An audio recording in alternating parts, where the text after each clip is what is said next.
Vážený pán štátny tajomník, vážený pán primátor, Vážené dámy, vážení páni, milí State hostia. Secretary V and mene Mayor Americkej obchodnej and our komory dear Slovenskej guests. republike vás vítam na 4. ročníku I podujatia would like Innovation to Conference invite you and Portfolio welcome you Responsibility in Business. at the Na fourth úvod sa chcem AmCham poďakovať našim conference sponzorom a called podporovateľom. Responsibility in Business. Prémiovému partnerovi I would like to spoločnosti thank US our Steel sponsors Košice, first, which is hlavnému US Steel partnerovi Košice, and spoločnosti then our Deutsche Telekom main IT Solutions partner, Deutsche Slovakia, Telekom IT partnerovi Solutions, spoločnosti Cemtom. and our Podujatie partner je organizované v Tom. spolupráci s priateľmi z Creative Industry Košice And we are a v also rámci working together mediálneho with Creative partnerstva Industry s in Košice organizáciami IT Valley Košice, and IT Valley Košickou pobočkou Košice, Slovenskej obchodnej a priemyselnej komory a as well Univerzitným vedeckým as parkom Košice. the University Technical Udalosti Park posledných Technicum. rokov nám ukazujú, že narastajúce ekonomické, Past year's events have shown us sociálne výzvy that odkrývajú growing prehlbujúce sa rozdiely challenges v spoločnosti.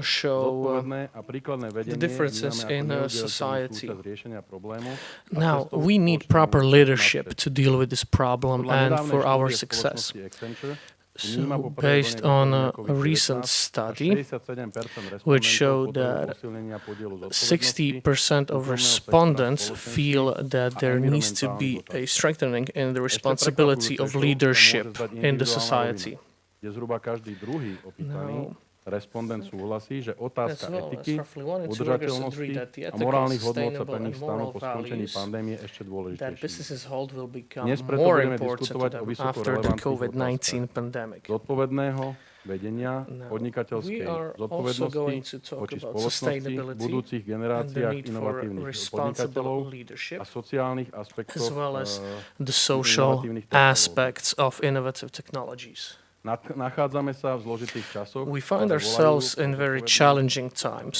which call for responsible leaders. And while in the past we would talk about setting a good example, which needs to be followed, now this example is not enough. The seriousness of these challenges needs a positive change in the future.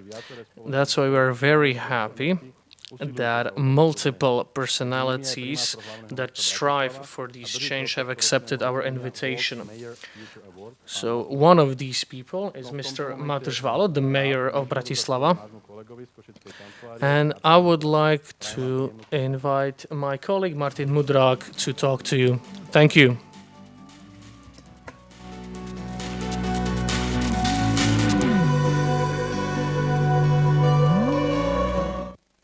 Veľmi pekne ďakujem, Gabriel, vážené dámy, vážení páni. Thank you very much, Gabriel. Ladies and gentlemen, we are very happy that you chose to spend this afternoon with the American Chamber of Commerce.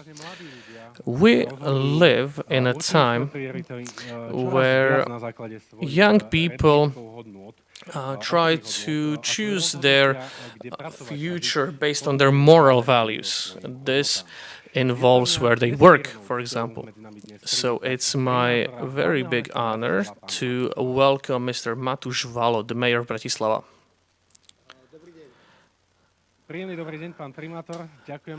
Hello, Mr. Mayor. Thank you for joining us.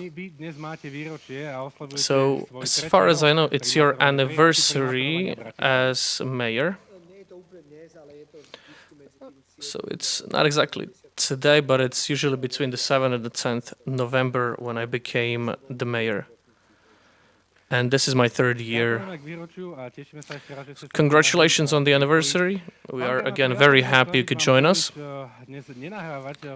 So I'll try not to give you too many free balls today, but I don't remember Mayor Bratislava that is liked in Košice. And so obviously your award, the World Mayor Feature Award, talks about your work very well. So this holds a lot of values that are important not in just Slovakia but in the Western Europe as well. And this award has been given to you based on your performance. I'm a big fan of Košice. There are a lot of great people there.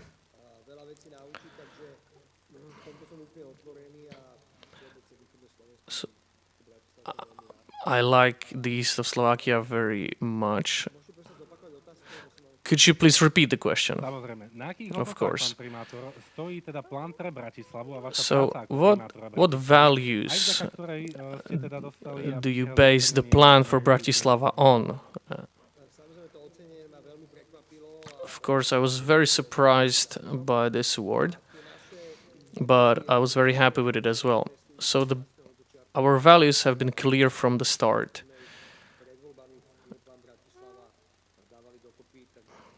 They've been clear ever since the election. So it's about transparency. So a maximum way of decision making in our act. So to be transparent in this aspect as well.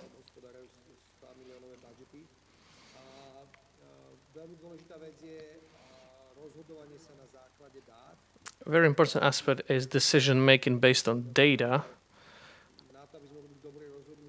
So in order for us to make a good decision, we need proper data.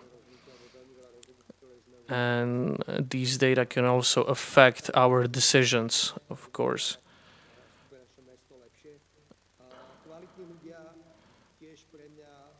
We need skilled people, which is a very important aspect for me. So Bratislava cannot become a city of the next level without the proper personnel. And another priority is a strong Bratislava. So we need to ask ourselves if something is good for Bratislava or what is actually the best for Bratislava. Because we need our capital to be strong. It needs to be a strong city that can defend itself. It will not be a way to launder money, and it will have a certain standard. Those are my basic values. Thank you, Mr. Mayor. So, in these times, I don't travel to Bratislava that much, but it has been closer to London, not visually, but maybe in the cultural aspect. But I'm sure that here in Košice we'll try to get there as well. But if I can add something, I look at Košice very well. It was the European capital of culture. But I'm sure that Košice is on a high level as well. Of course, there's no doubt about that. I would like to tie into the open society you mentioned. So there are talks about Warsaw, Prague, and Bratislava being sort of open cities. And where does Bratislava stand here?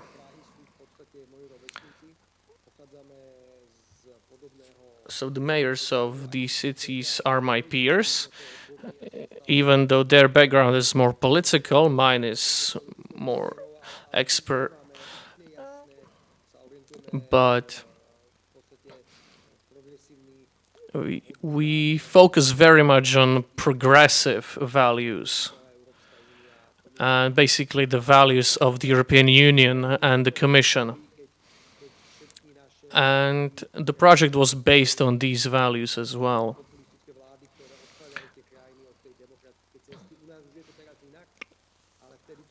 So in the past we had populist governments that turned away from the European Union, but now it's different for us, but this is still true for Poland and Hungary.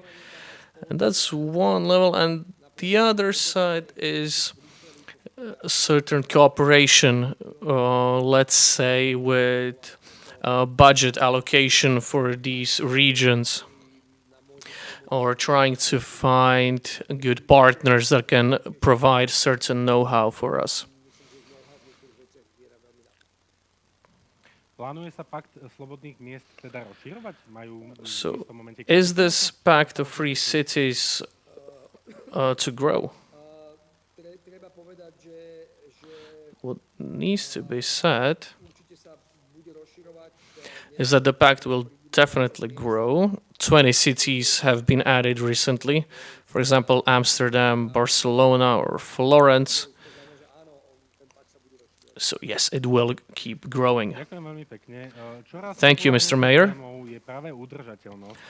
A very popular topic is sustainability. Ako z vášho pohľadu urbanistu a primátora From your point of view, as the mayor of the capital, slovenských miest a obcí a čo to how do you see the sustainability of Slovak towns and villages? So there are different levels to this sustainability. We have economic, societal, and environmental sustainability. When it comes to societal, Kde sa bavíme o tom, we need to aká kvalitná je tá nálada we need to look at ukazovateľov a the mood in the society.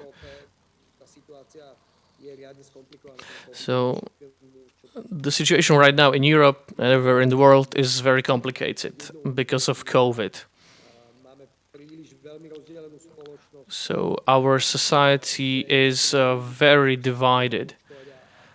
radikálne zaťaženú. Let's say when we look at vaccines and our health systems, but Mesta máme prispieť k tomu, aby sme I think that towns should add to proper communication with people kvalitnú transparentnú komunikáciu to make sure that the communication is transparent and to show how we can help with vaccinations or with testing.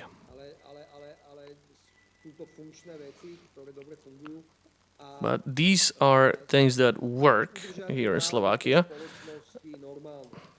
and we need to try to keep the mood in society in a norm, basically. COVID v Ríno, ale napríklad rozpočet mesta Of course, there have been problems with COVID, especially problems with the Bratislava's budget. svoje potreby, ktoré majú byť finančne vykryté. A potom je tam tá veľmi dôležitá tá environmentálna ekologická. And then, of course, we need to look at the environmental sustainability, which should be a part of every town's policy. Na tom zle celá zemegula. So we know that the whole planet is doing very badly, but it's práve moja very ďalšia important otázka, for us. Viedla k tomu, čo musia slovenské mestá urobiť. Preto, aby So sa that was my priblížili next pozitívnemu question. So príkladu, what povedzme could zo západnej Slovak Európy, ale towns naozaj do tie možno to príklady try to get posledných on dní the a level posledného of týždňa, the Western Union? ukazujú, že tá spoločnosť je naozaj veľmi výrazne rozdelená aj tam. Máte možno odporúčania pre tie slovenské mestá? Ako sa So vyhnúť možno do you have any recommendations for Slovak towns? Pre všetky samosprávy slovenských miest získať kvalitnou prácou dôveru ľudí. So To je to najväčšie most znamenie, čo important for every self-government in Slovakia is to gain the trust of people. And they also need to lead their communities based on scientific facts. výsledkom a k riešeniam, ktoré sú založené na faktoch a poznatkoch. nevidím. To, že máme ekologický problém ako krajina, ako zemegula, We have a very important, very huge problem as a country, as a planet, as a whole, and we just need to face this challenge together. Hovoríme teda o tom, že tie obce a mestá majú viesť, ale čím So aktivujeme towns túto should zodpovednosť? lead, Aktivovať but zodpovednosť. how can we sort of activate this responsibility? dneska sú ľudia minimálne v komunále veľmi angažovaní. So people these days are very much engaged, Komunálny svet je o mnoho and the community world is a lot simpler when it comes to the chain of a politician promising something and then doing it. si, že je extrémne dôležitý ten dialog s občanmi. I think it's very important to talk to people, even though it's difficult because of COVID. But there is nothing better than me physically talking to people. It's important for us to do this frequently, as long as the situation allows it. Tam priamo sme sa bavili. To je dôležité komunikovať. And as I said, it's just important to communicate and to gain the trust of the people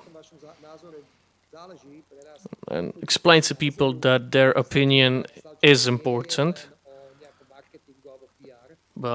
And hearing their opinion is not just about our PR. And we need try to take their opinion and see if we might be mistaken. I'm sure this is the right way of doing things. But what about the people that don't want to listen?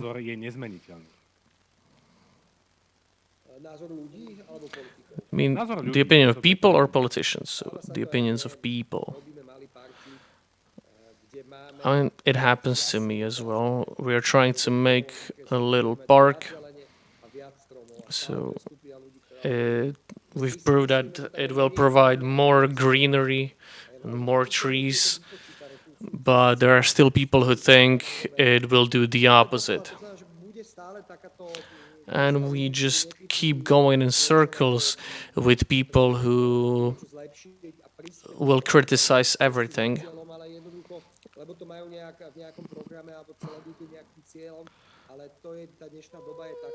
But that's the time we live in, and we need to be patient with them. But we also need to set a boundary. So it's good that you talk about trees, because we will have a speaker that is involved in timber.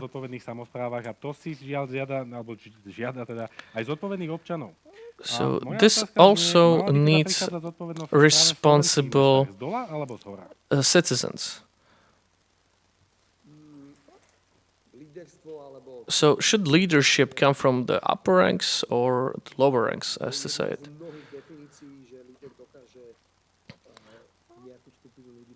So one of many definitions is that a leader can put a spark in people when it comes to a certain problem. So, but it can never be only the leader or only the people. They always need to work together. I don't want to say that someone is in higher rank, someone is in a lower rank. But if these two groups, so politicians and people, will come together, then we can pursue a goal.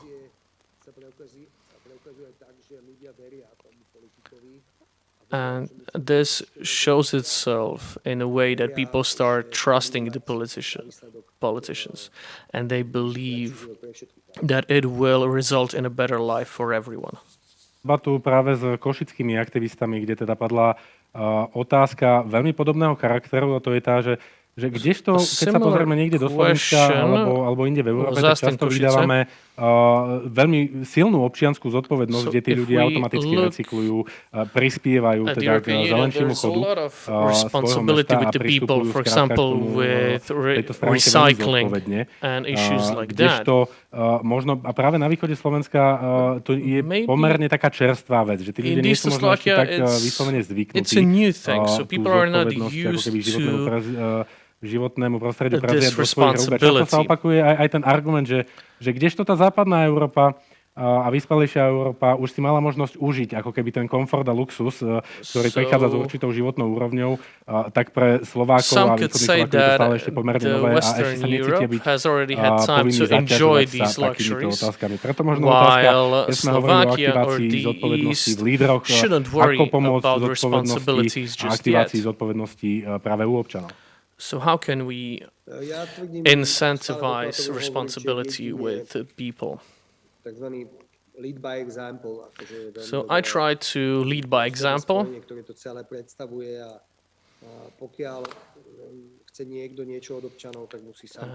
If someone wants something from the citizens, he actually needs to do it himself.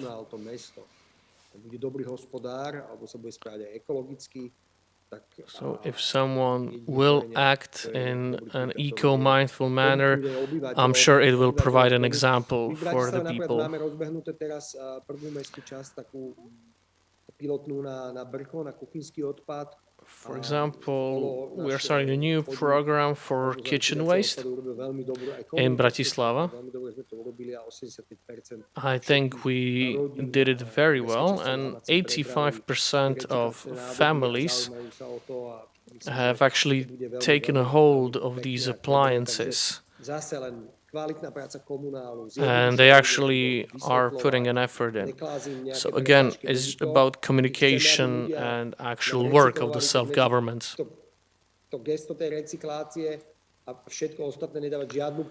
So if we want people to recycle, then we shouldn't put any boundaries in their way. So then we are also launching a new parking policy.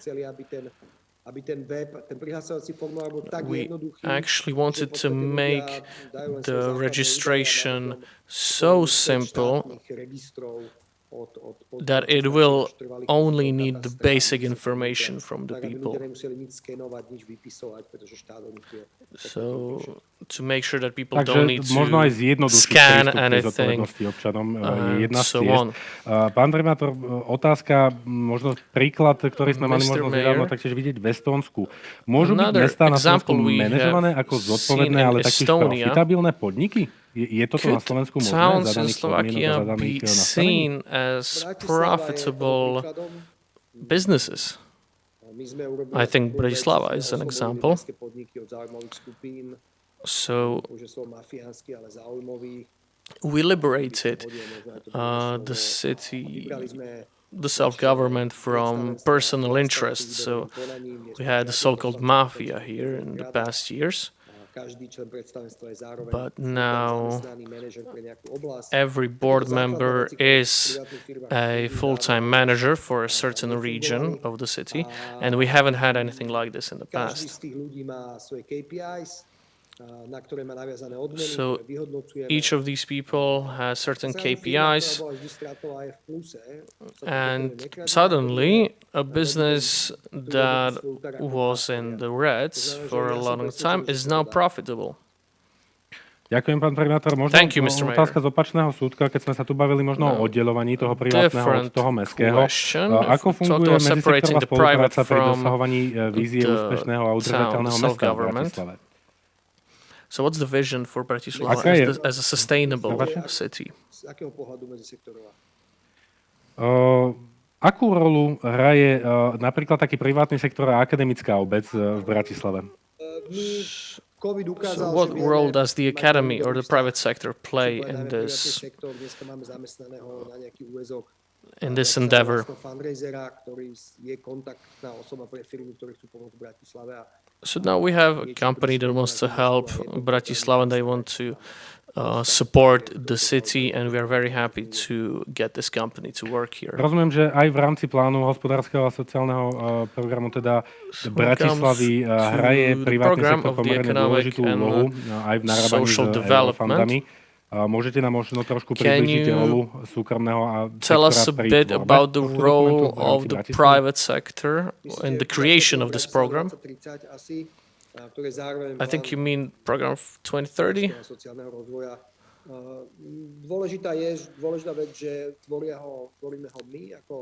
What is important is that we are the ones creating it, so the employees of the town.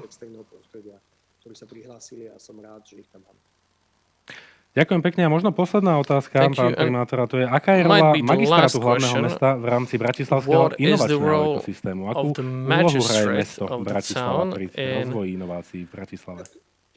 When it comes to the innovation program in Bratislava. So Bratislava has its own chief innovations officer.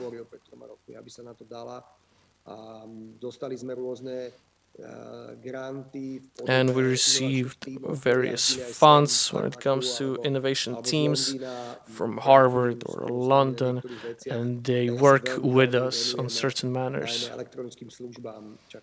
And we go very deeply into electronic services. for example, electronic ID, to actually support these e-services even more.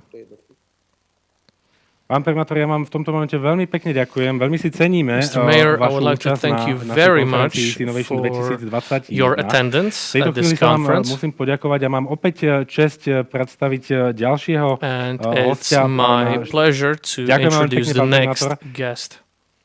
A v tomto momente je mojou veľkou cťou privítať ďalšieho vzácneho hostia dnešnej konferencii a tým je štátny tajomník Ministerstva investícií, regionálneho rozvoja a informatizácie, pán Dušan Velič, ktorý prenesie náš prvý TED Talk na tému vplyvu inovácií na výrobný priemysel.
Pán štátny tajomník, príjemný dobrý deň. Vítam vás medzi nami na dnešnej konferencii East Innovation. Nech sa, nech sa páči, pán štátny tajomník, virtuálne pódium je vaše. So the virtual stage is yours. Ďakujem. Thank you very much. Ja by som chcel na úvod I would like to be brief and talk a bit more about this conference, to thank you for this nice event where we can talk about innovations and do actually something for the innovations in the context of the Ministry of Investment, of Regional Development and Informatizations. We are very invested into this problem when it comes to digitization and when it comes to innovations, I believe they are very important, and we closely collaborate with the Ministry of Economy and Ministry of Education, and we created a register, research and register, and Within the program period of 2021, we would like to invest a huge budget into academia, universities, especially when it comes to technology and innovations. And so we also closely collaborate with education. Approximately 600 million euros goes to innovation. So the state realizes this responsibility and tries to, and so this whole area goes into the office of government. So I'm very happy that we are talking about this topic. It's not for the first time. And thank you for your invitation again. I'm sorry that I couldn't come personally, but due to pandemic restrictions, we couldn't do it, and there was also another program that we had to take care of. So I'm happy that I at least could participate this way. Thank you very much. We appreciate your interest to join us. And we understand that the situation with the black zone in Black region in Košice is not very pleasant. Poďme však na našu krátku diskusiu. So let's start with our short discussion. Možno krátky úvod. Slovensko má spomedzi 28 vyspelých krajín najvyššie riziko zániku pracovných miest v dôsledku countries in Europe. Slovakia is on a poor place when it comes to roka 2020. Podliehajúcim zmenám by teda mohlo 64 pracovných miest, pričom 33 z nich označilo Svetové ekonomické fórum za vysokorizikových. So we have 64 working places that can actually disappear. So low digitization and digital skills can actually worsen the situation. So my question is for the Slovak government, what is our responsibility? What is this responsibility of companies and of the government towards these work positions? I would like to say that my whole life I have been involved in science and innovations, and the way I saw it is that each danger and risk is an opportunity. This is the attitude that innovators need, and when you look at from the perspective that if something happens to you, you should change it, it's not innovative. Well, this says something about us, actually. We are dependent on automation, and people often say that we are only a production facility, basically, but it's not entirely true. Although car production is very developed here, we would also like to attract battery production to Slovakia, which will add more value to this region. And this will provide more added value. And subcontractors are also closely tied to this sector of the automotive industry. So the education needs to work well, and the state support needs to be intensive. So then it will be possible to improve the level of suppliers in car industry, and we can save this whole situation. So it is the classic innovation triangle. So we are talking about business, industry, entrepreneurs, private and public institutions, and university that provide human force. So this is what makes the innovation triangle. So first, business, where you can actually work. So the ideas where you create these, so the institution where you create these ideas, and people. So herein lies the responsibility. And since we are also responsible for regional development, I often talk about a modified innovative triangle, where we talk about business, industry, and services, and on the other hand, we talk about research institutions, and then, so the third point is either state or self-governing region or a city, doesn't really matter. And we have to operate in this triangle. So the state must apply restrictions, tax policies, the industry, so that the industry can actually bring innovations, and the state must also support educational institutions. And this is how it's all connected. So 2/3 of the budget is fueled into this sector. So the whole budget can go there is 0.8% of the GDP. And we must get into our conscience and make sure of this.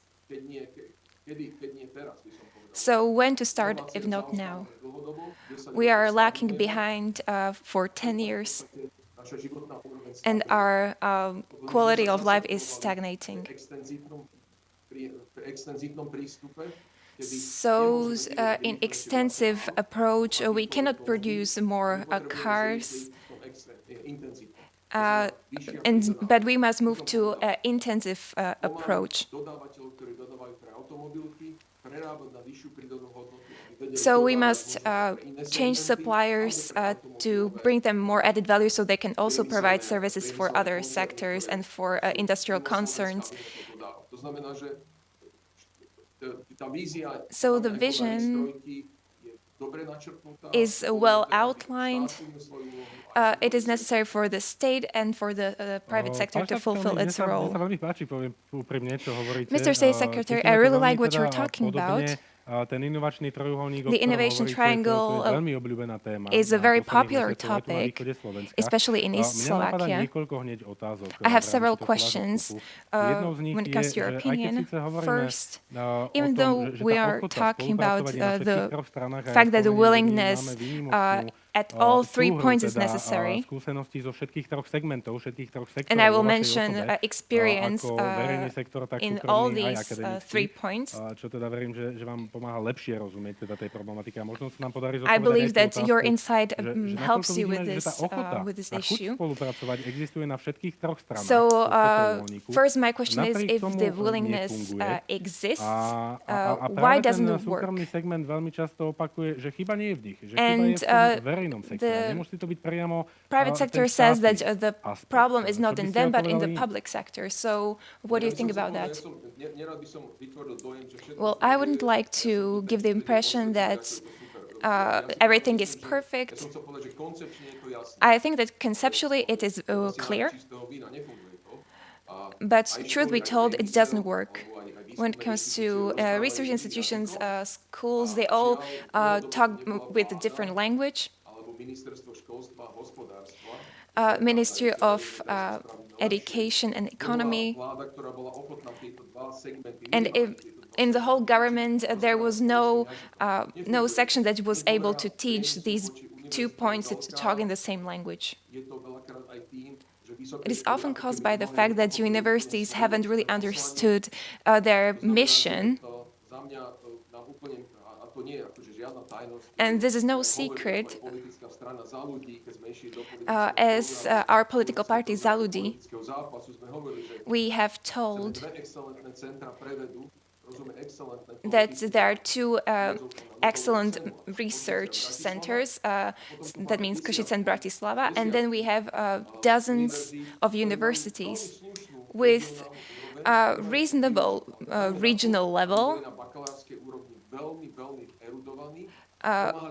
where on the bachelor level they are very well established, and they can fuel these ideas through people and bring people into industry. So this is not very well understandable sometimes. Schools only want to fulfill some academic parameters like publications, but excellent schools should also focus on innovations. These are not basic parameters. I think a huge reform is ahead of these schools, and the Ministry of Education is not yet in the quality that can bring this, but maybe we can be surprised. So we should stratify universities, and they should be also willing to invest their own budget. We have less than 50% of investment into industry. So I think we are on the way to teach them how to communicate. So I have huge expectations from the government to fuel money Ja sa veľmi into teším, že industry snáď aj and nám čoskoro education. tento pandemický stav umožní stretnúť sa naživo, možno aj na tom východnom I hope that even despite this pandemic situation, we will be able to meet in Košice. I'm very sorry that I couldn't come. I had some business trip ahead. I'm very sorry I couldn't come. Nevyberáme. Veľmi osviežujúce, musím povedať, pán štátny tajomník. It is very refreshing to hear your constructive opinion. We are always very happy to hear this. Žiaľ, teda dá sa rozprávať hodiny a hodiny a veľmi Unfortunately, we zaujímavo, could ale talk for ten čas je hours veľmi and krátky, hours, preto but možno we don't have much posledné time. dve otázky. So, My last two hovoríme o tom, questions. že tá situácia We've by been sa mala talking about obracať the k fact that lepšiemu, the samozrejme, situation should change for the pridaná better, hodnota by sa that mala the added zvyšovať, values should že teda tie spoločnosti by mali increase, vyvíjať, and mali that by we should tvoriť, nebyť develop. len tou montážnou dielňou. And Realita Slovakia nám and však this ukazuje, region že východné shouldn't Slovensko only ako keby, be the trošku production trpí. plant or workshop. Konkurencieschopnosť sa znižuje. Investori, ktorí by tu síce So prichádzajú, our ale competitiveness zďaleka nie is toľko, ako by sme si decreasing, and prijali. investors are coming, Čo s but týmto not as much trendom? as A we ten would talent, o like. ktorom hovoríte, So ktorý what by tu can mal we tú do vedu about robiť, it? ten odchádza a uniká. So, okay, Veľmi we are veľmi also krátke. experiencing a brain drain. I think this view is very simplified. So I can imagine the centers of excellence of Košice and Bratislava to be in all regions. But Košice and Bratislava are, for me, like the Oxford and Cambridge or Munich or Berlin universities, however you want it. I think that the problem of Eastern Slovakia lies in infrastructure and the fact that the motorway hasn't still been finished, which is not understandable. It's not even funny anymore. I don't know how I should call it. We are not capable of building 400 kilometers of motorway. I think it's too long. Good luck to Košice. I hope the motorway will be finished soon. But I really like the Kesovia project, which is supported by the ministry, because it's very hard to go this way.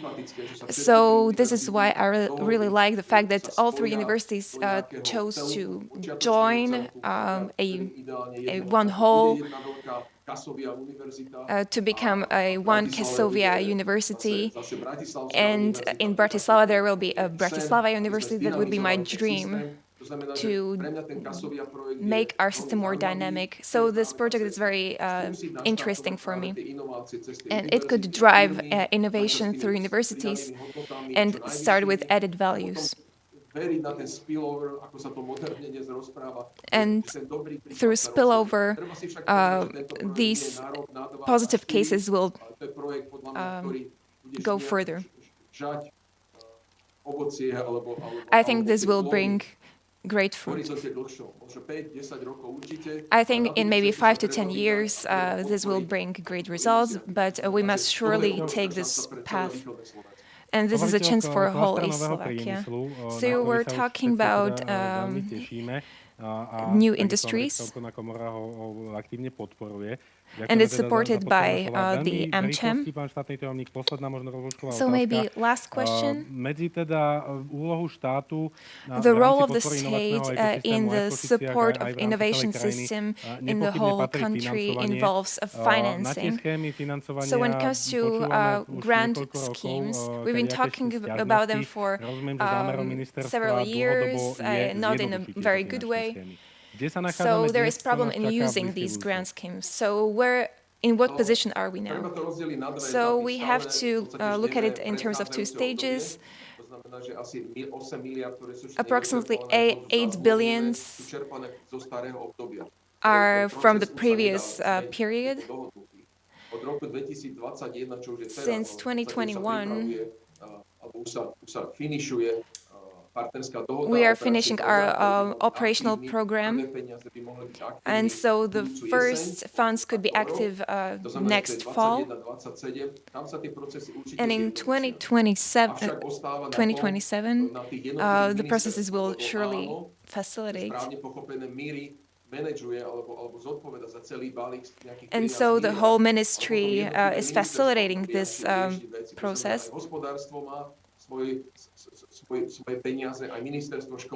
And the Ministry of Education and Ministry of Economy both have their own finances. So we are not trying to get rid of our responsibility. We are dedicated to helping this process, but it is necessary for the Ministry of Economy and the Ministry of Education to take their responsibility, because when it comes to legislation,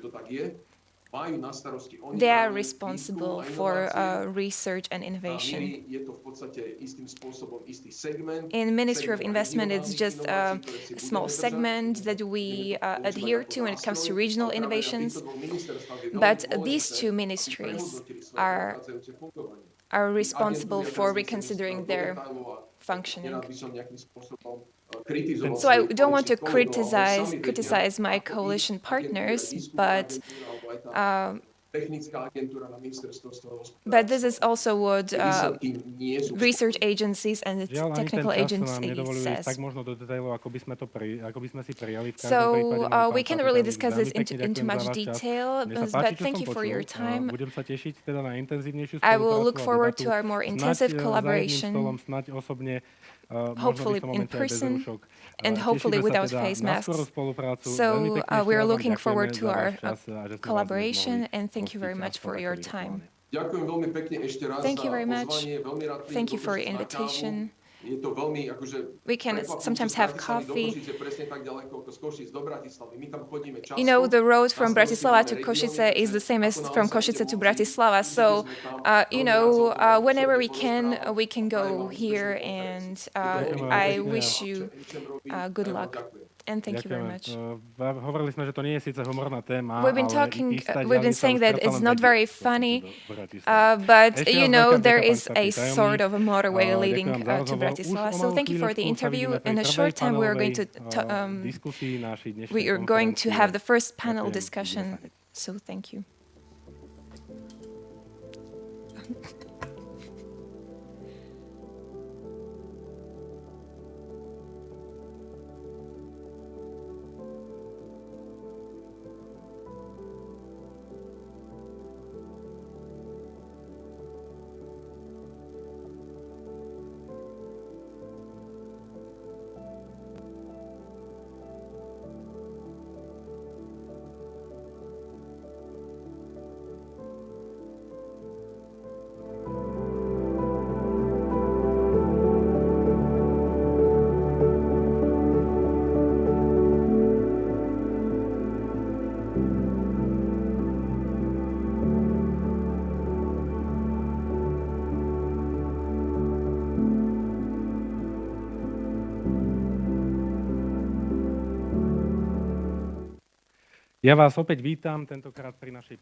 Welcome again at our first panel discussion called Sustainability and the Need for Responsible Leadership.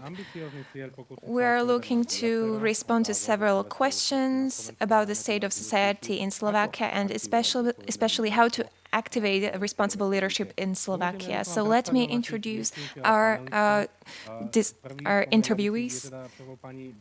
So first, Mrs. Barbara Rusiňáková.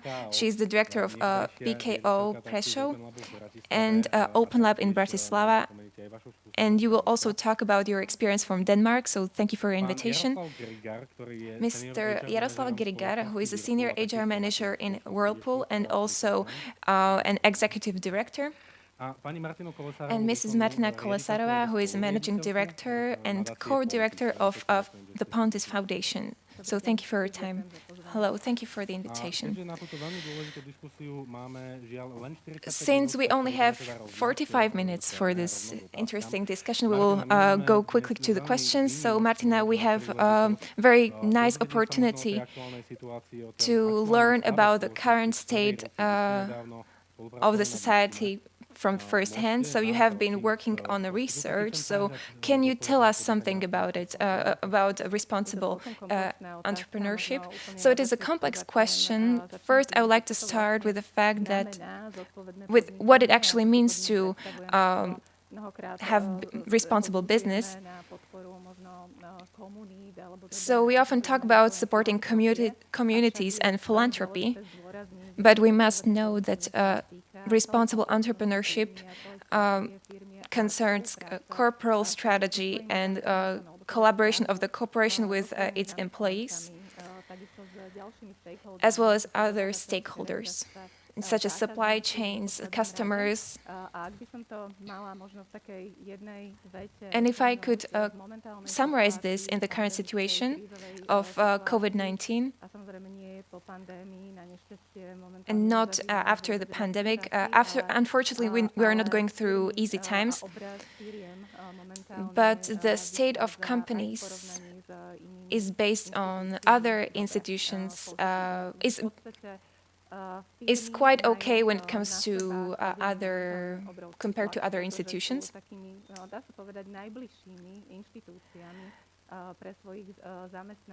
Because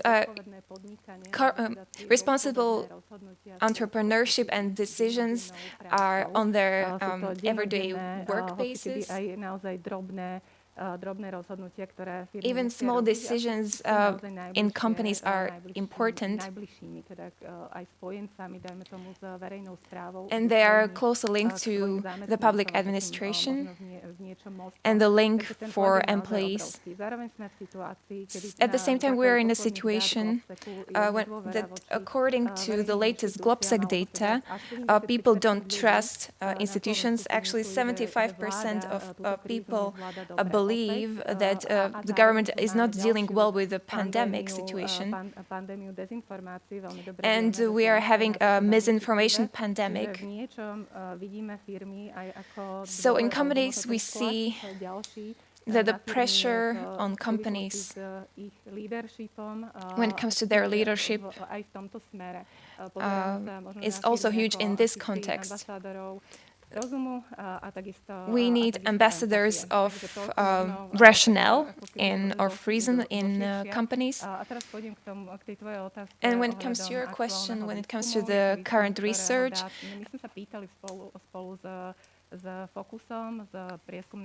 we were collaborating with the research agency Focus in what people think responsible entrepreneurship means and what are their expectations towards companies. And so I have some notes here. I don't remember exact data, but people were supposed to choose what responsible entrepreneurship means.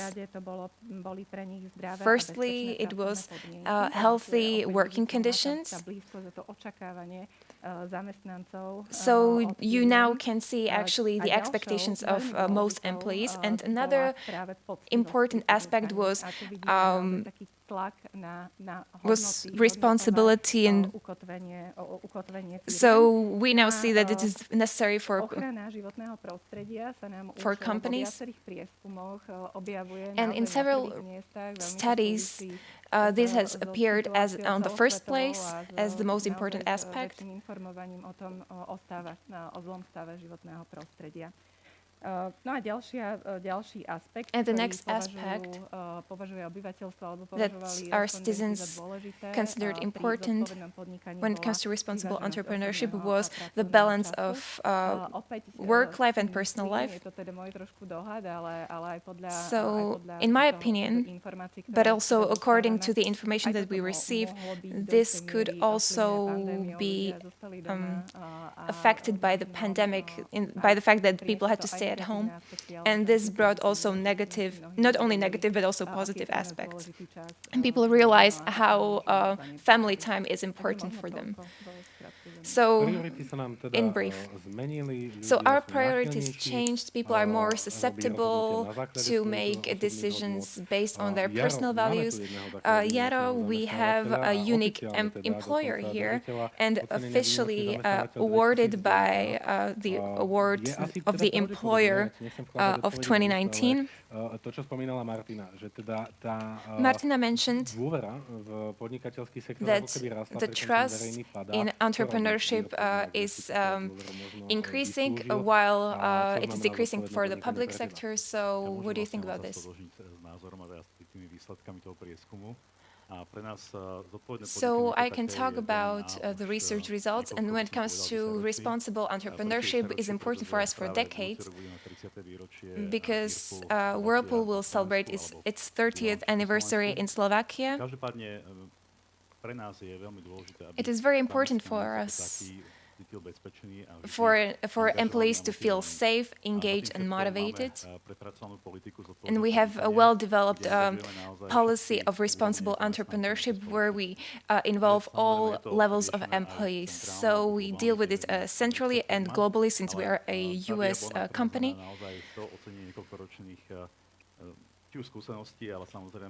But we have had many experiences.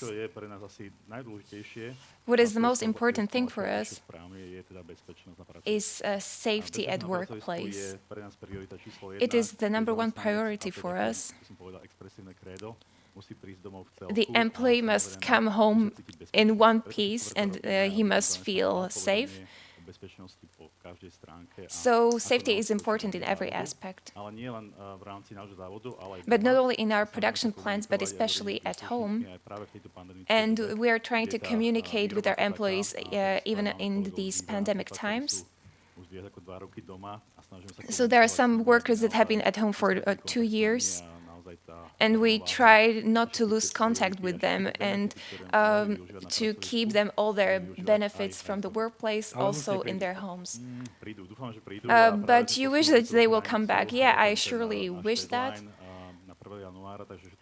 We are setting a deadline for the 1st of January, so I really hope that the situation will come back to normal. And so that we will produce washing machines not from home, but from the production plants.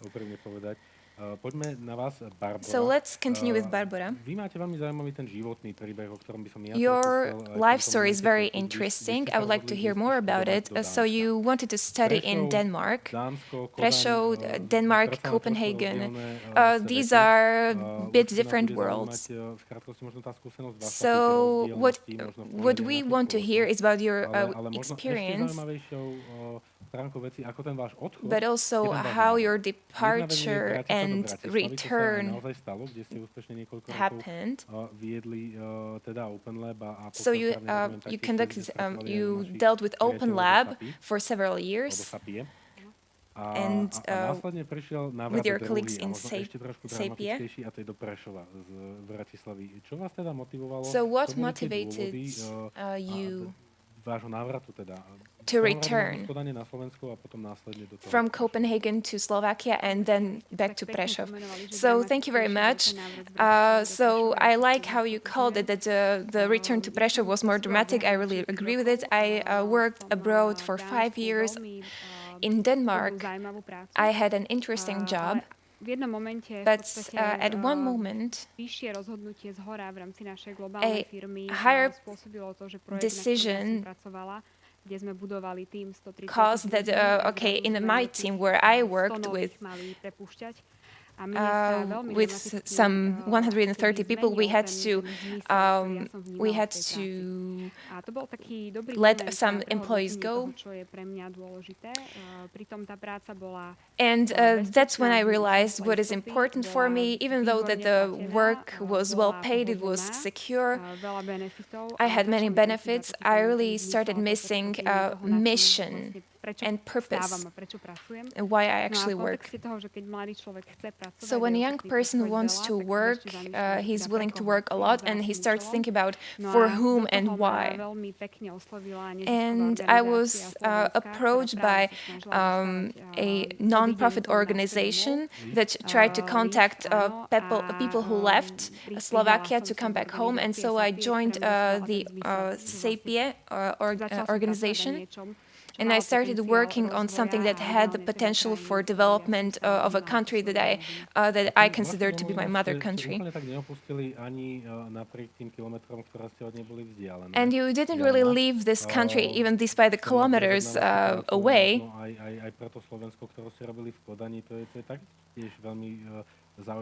So also when it comes to your work in Denmark, can you talk about your experience in Copenhagen in terms of music?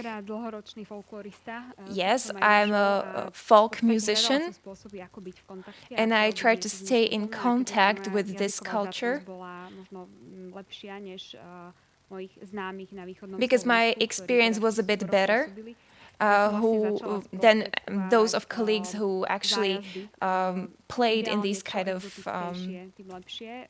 folklore groups. So I try to support these folklorist ensembles, and we in Hanušovice we collaborated with some other musicians from South Korea. And I was happy that I could actually help some children get abroad where they maybe couldn't have gone alone. So I assume there was a big difference between the Bratislava company and the Copenhagen company. Yes, I truly consider this to be a dramatic return because my values changed.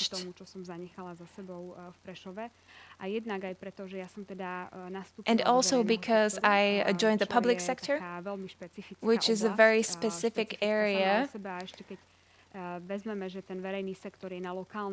And considering that the public sector is local in a relatively small cities, it is very specific. So I consider my return very positively, and I'm very happy to see so many people returning to Prešov. People are coming back, and not in huge numbers, but when it comes to the question of family and building stable place. I'm very happy for people that return to Košice and to Prešov. And some people didn't actually leave due to their beliefs. But there are some positive deviations, islands of positive values, even in the city of Prešov. What are the reasons of the return of you and of those other people? I was looking for a purposeful job in culture, which is essential for me and most attractive for me. It was not really a family situation for me.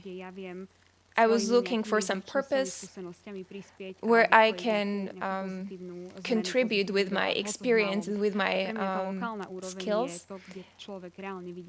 And locally you can actually see the results from day to day.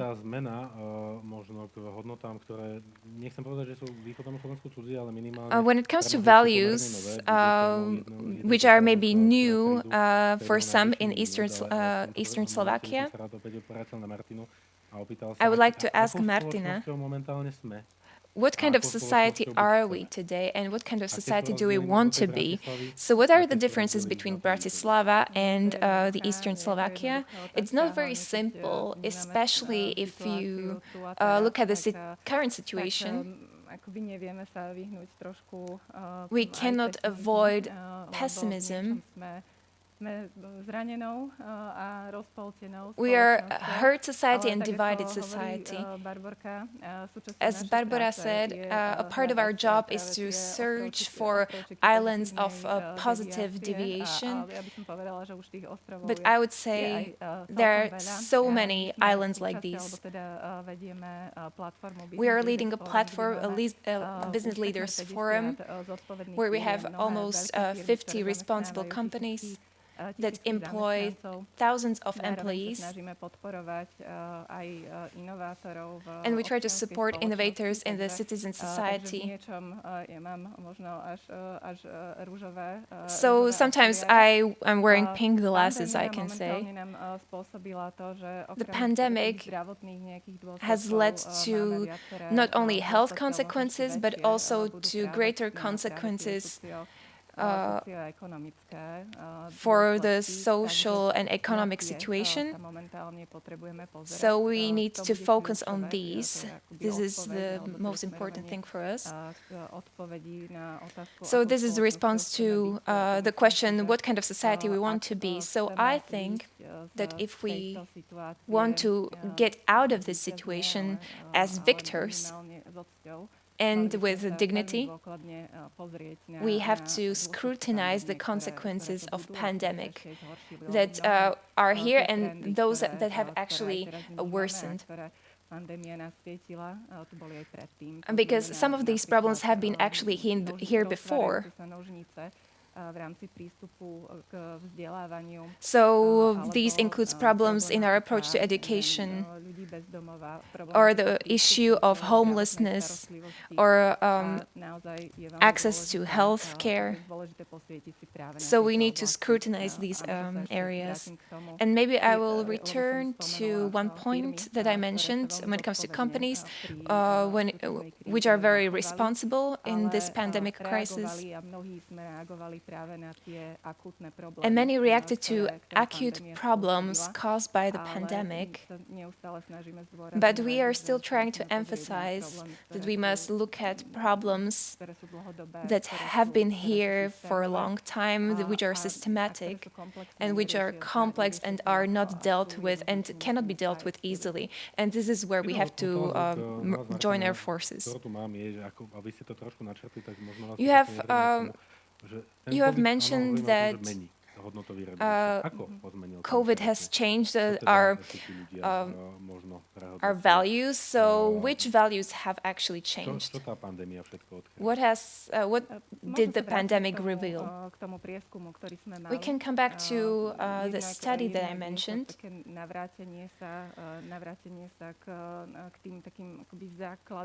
We want to return to the basic values that require good balance between work life and personal life. I think this is one of the things that we are seeing. In the early days of the pandemic, I used to say that we are trying to be we are trying to work solidarily. But there is a small trend of an increased trust towards employees, because the company sector was conservative when it comes to working from home and the trust to their employees. And here the pandemic has actually affected this situation. So I believe this positive change will remain. I don't want to really talk about Whirlpool being one of these companies, but I think globally, I think Slovak companies used to be kind of conservative.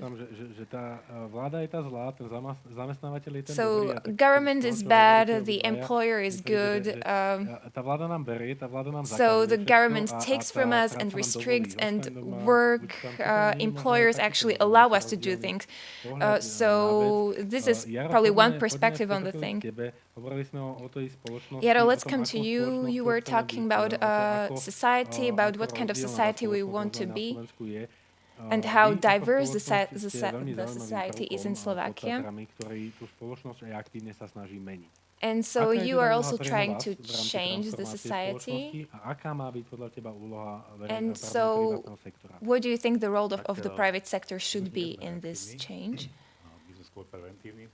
We don't try to be proactive, but really preventative. So, especially when it comes to employment of marginalized groups, we employ 21%, or 21% of our employees are from these marginalized groups. But yes, also this pandemic has shown that this was a good take.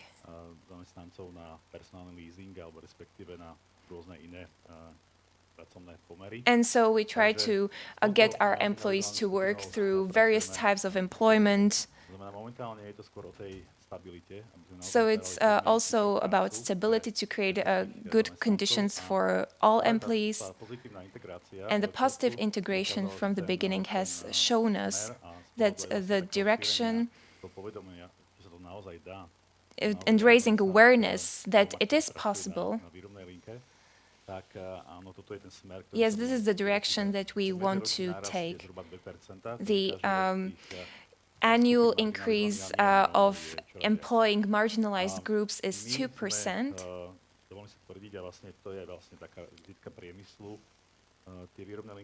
Production lines haven't stopped despite the pandemic, despite the fact that we have employees in various areas. Most employees are at work, at the workplace, despite the pandemic. And the engagement has actually increased. We are measuring engagement quarterly, and the satisfaction of employees and the satisfaction with the benefits.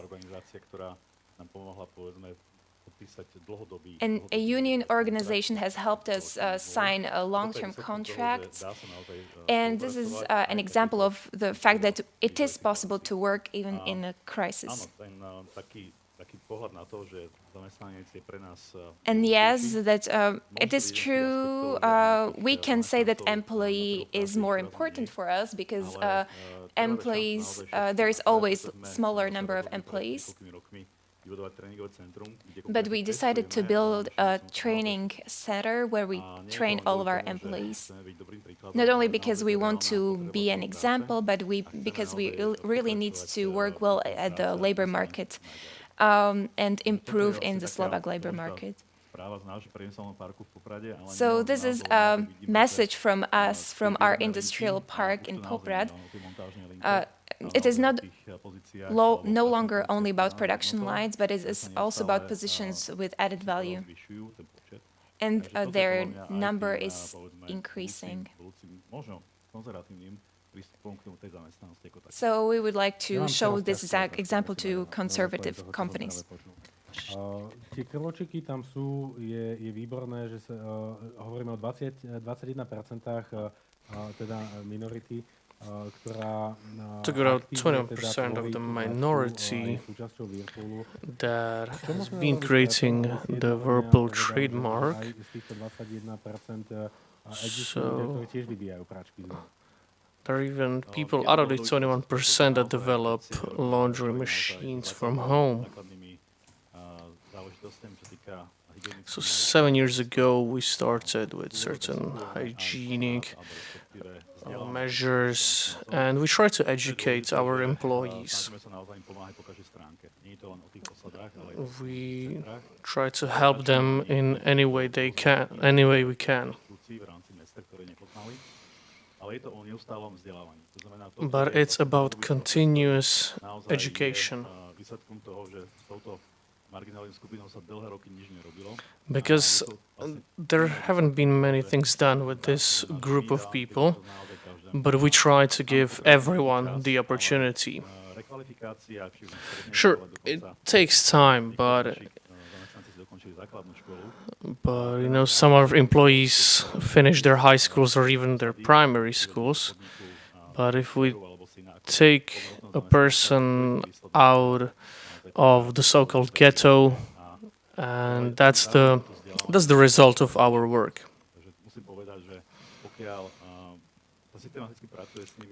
So if a company systematically works with these people, with this group, and if the opportunities are equal, then it is real, actually. So this is a very beautiful example of leadership.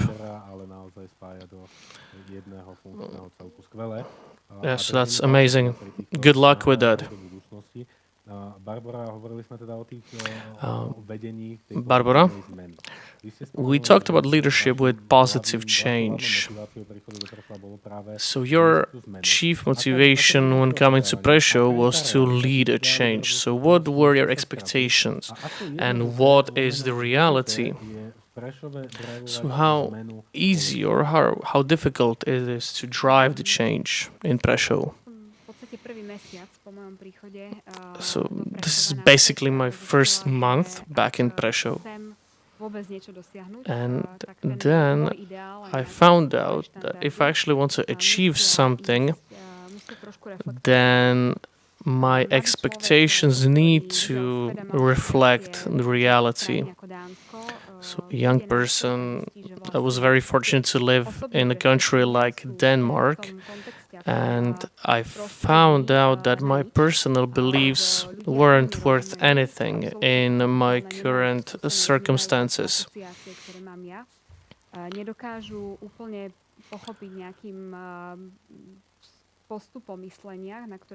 So people here can't really understand the mindset that I had coming back. And I realized that if I want to make the change, I need to understand my environment.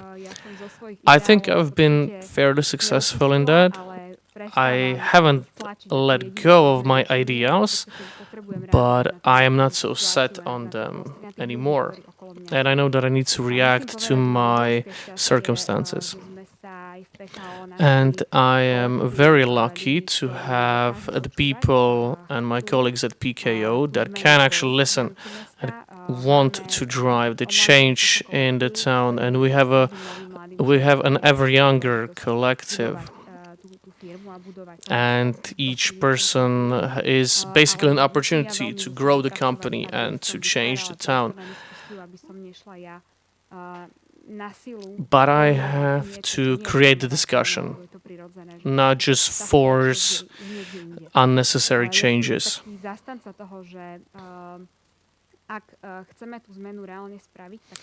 I'm a believer of making long-term changes.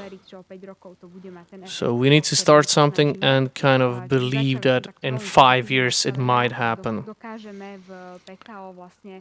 And at PKO,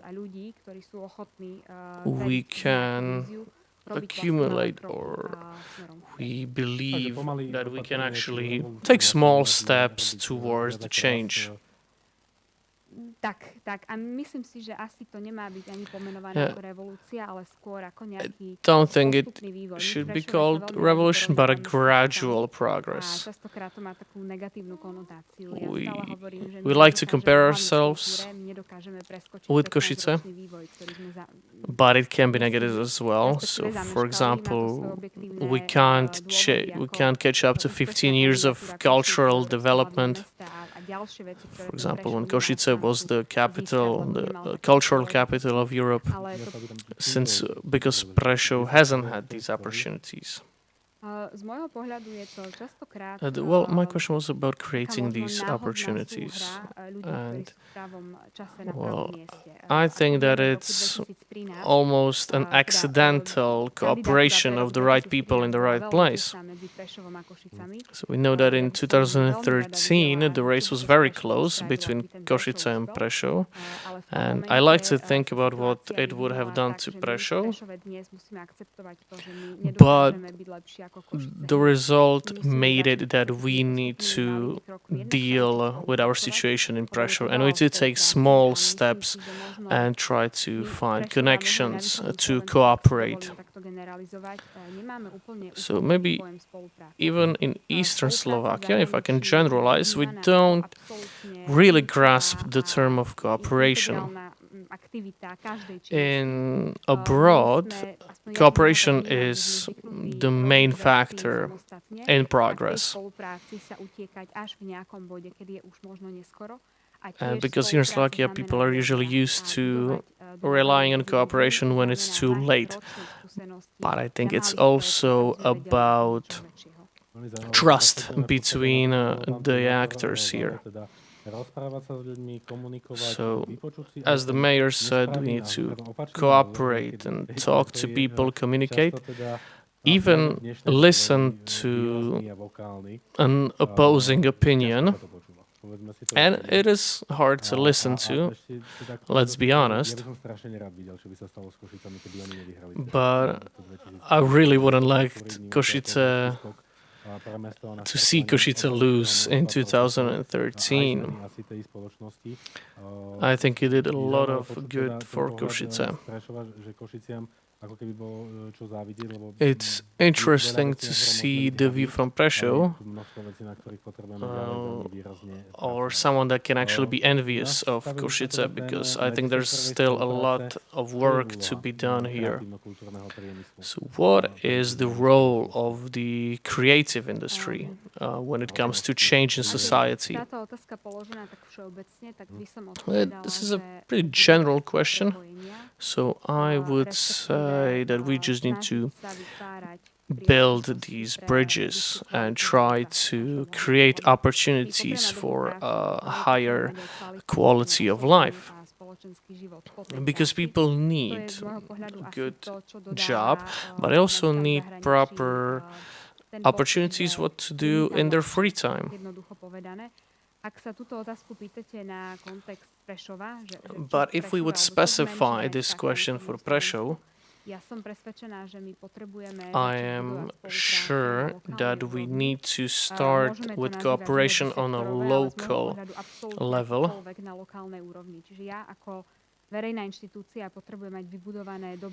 So a public institution needs to have good relationships with private companies, as well as with basically with civil organizations. And it also needs to build trust with the society on a local level. I think this is often underestimated, to look at how the connections can influence development on the local level. I think Martina can add to this, since Pontis is involved in these sort of local cooperations. So I have to agree with Barbara, but I also need to add that we should support this local leadership. But of course, cooperation between cities or between regions is very important. So we have a lot of projects in Pontis through which we try to give forward the know-how that we have. And it's also very important to identify and look for people who are very open community leaders that can then pass on our ideas and we can support them. niekedy panujú možno niekedy až také antipatie a ja There are ako so východniarka, rodina, sort of síce tu momentálne bývajúca v antipathy Bratislave, to aj towards cítim, že cooperation, vy z Bratislavy, vy tu prichádzate because you know s niečím, there are maybe ale people in ale Bratislava don't nie like ten it when dobrý Easterners otvorený come tomu, with čo už ideas, niekde but I možno think we should be funguje open možno mnohí to ľudia something that aj z has been Bratislavy proved prichádzajú s to veľmi work. dobrými úmyslami a so snahou akoby podporiť a priniesť možno niečo nové. Takže práve tá taká ako keby aj spolupráca na tej národnej úrovni a So možno this identifikácia tých cooperation on a national level and the identification of these peers is very very important to make the change easier on a local level. Tu prinášajú tí ľudia z Bratislavy, tak s tým jedným ICčkom denne už veľmi málo, teda dokážu priniesť. So yeah, as you talked about Bratislava, with the one train a day, it's quite hard to bring anything in here. Nám trošku priblížiť koncept sociálnych inovácií? Can you talk a bit about the concept of social innovations a bit? So social innovation are innovations that should bring a better product or a better model of work, but most importantly, react. So a social innovation begins with a problem and a good identification of the problem. So the best social innovations in Slovakia are created when it comes to Roma communities. I would say we have actually the best innovators here in the east of Slovakia. For example, we heard about what Whirlpool is doing, which is absolutely amazing. But we also have people that are very connected with this problem and with the community. But I don't think it's just a problem of marginalized group, but we had it since 2015 where we mapped social innovators, and now we have more than 200 of them here in the east of Slovakia. And whether that is in the area of culture, but even in the social area, and so on. Oblasti aktívneho občianstva. Čiže naozaj dá sa, máme ľudí, ktorí sú aktívni, už je len na nás. So we have active people, but then it's up to us and the state and the firms to support these people.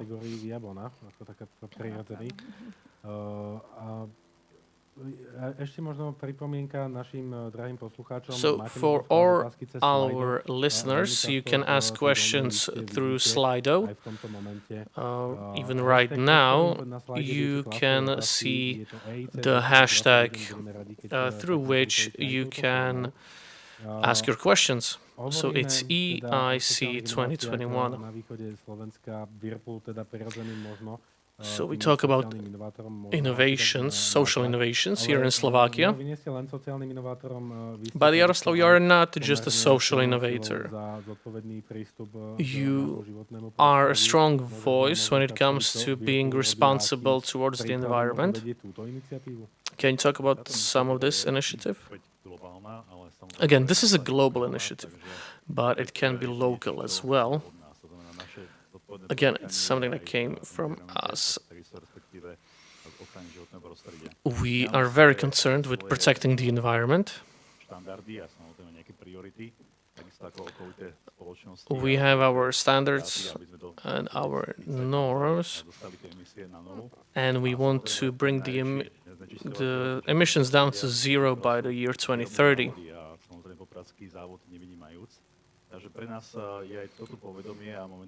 So even this knowledge is important for us, and we have been very active in teaching our employees how to protect the environment.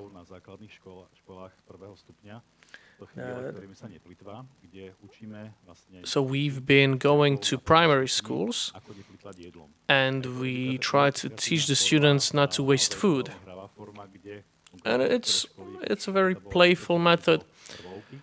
A musím povedať, že naozaj tie výsledky, tie projekty, ktoré každý rok spoločne s kolegami z Talianska, z Veľkej Británie a z Polska, the results we evaluate with our colleagues show that the Slovak projects are some of the best and maybe even the funniest,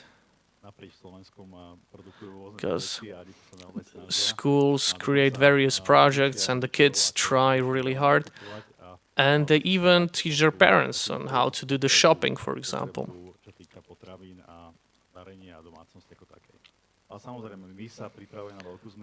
Of course, we are getting ready for a huge change. So our factory won't be this sort of brown field. And we hope that the Poprad factory will be green very soon. So our vision is to bring the emissions down to 0 by 2030. I wish you good luck with that. Tešíme sa. Barbara, začneme možno takým kolečkom poslednej otázky. Barbara, we are going into the last round, I think. Ako budovať zodpovedné líderstvo? So, how should we build responsible leadership in Slovakia? Kľúčové slovíčko, ktoré už tu aj odznelo z môjho pohľadu. So the key word for me here is education. Budeme viesť deti a budeme viesť mládež If od we útleho veku k tomu, že oni sú tí, teach ktorí kids dokážu mať dopad. Oni sú that tí, they ktorí are the ones dokážu that can veci make an zmeniť impact svojim and they vplyvom. can change Oni sú tí, things. ktorých názor sa ráta. They are the ones whose opinions matter. Vytvoriť niečo, či už je to nejaký výstup v rámci projektu v škole, alebo je to niečo They are the ones that can actually v create something. bezprostrednom prostredí typu obnovíme si lavičky v parku. Toto si myslím, že môže mať zásadný dopad na vlastne tú ďalšiu. I think this can be ktorá very s tým líderstvom, impactful on the next vzdelá. generation. Taktiež z môjho pohľadu je I also absolútne think kľúčové, aby v podstate tí, ktorí majú reálny dopad I also skrz think that svoju it's pozíciu, key aby možno nejakou formou oslovili práve týchto lídrov. Čiže lídrov, for ktorí those who získali can dôveru, make a change potrebujú to byť ale zodpovednými actually lídrami. support these leaders and to Otázka talk to ako, them. no, podľa mňa zdieľaním And on the pozitívnych question príkladov, of šírením, how I think it toho will dobrého, be čo sa tu just deje, práve through napríklad formou rôznych sharing ocenení a good rôznych, examples. komunikačných For nástrojov, example, through ukazovať awards pozitívne and príklady different a communication snažiť sa channels, možno smerovať try to celú show the spoločnosť good tým examples príbehom, and ktoré sú lead úspešné a the ktoré society fungujú, towards na úkor príbehov, these ktoré successful nakoniec stories. fungujú skôr takouto našou negatívnou vizitkou. Ďakujem veľmi pekne. Thank you. Martina, Za mňa ja úplne súhlasím so I vzdelávaním. have to completely agree with education and supporting the youth. I might just add to what Barbara said. We had a piece of research that had alarming results, and our children were on the bottom ranks of the research. And this goes into the expectations that we have on our children and how we treat them during the education process. They are not allowed to be the initiators of change,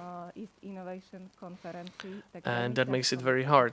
And since this is an East Innovation Conference, it will be difficult for us to build a network of innovators.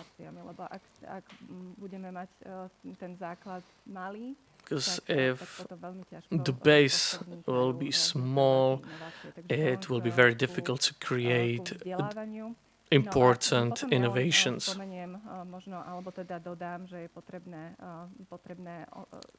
I'll just add that it's important to inspire people and to bring them into the project. And the project is called This is 2021. And I think Jaro was on the lecture as well. And the goal is for leaders in business to come back so that to get business leaders back to secondary schools. And the goal is to motivate young people, even if they are in Humene or in Senina. There are people that have been in their places. And it doesn't mean to be just the top and the most successful abroad, but to be satisfied with your own life, with its direction, and to be able to change things. Thank you very much, Martina. And I would like to give the final word to Jaro. So I will just add, because we are talking about the local talk, and employees, I think when it comes to employees, volunteership should be talked about, values should be shared, and I think it is necessary for employees to become a part of the community and to get involved. So this is just one of the examples of showing a good example in the community over the whole Slovakia. Thank you very much for this fruitful conversation that we had today. We are going to continue with it over the next few hours.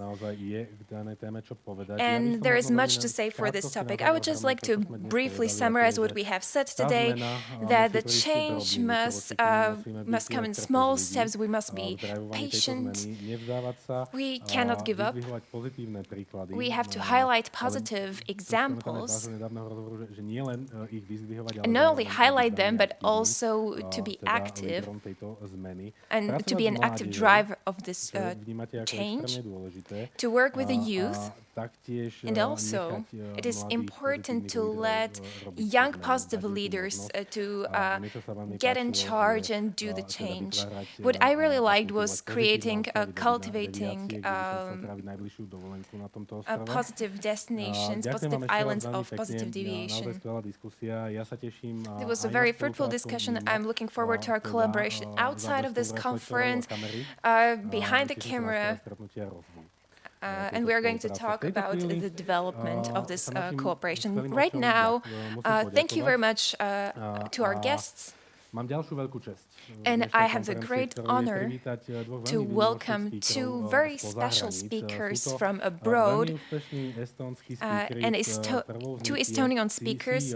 The first is a CEO of Timbeter, Mrs. Anna Greta Tsakna, and a founding partner of United Angels VC and a Civita founder, Mr. Rivo Anton.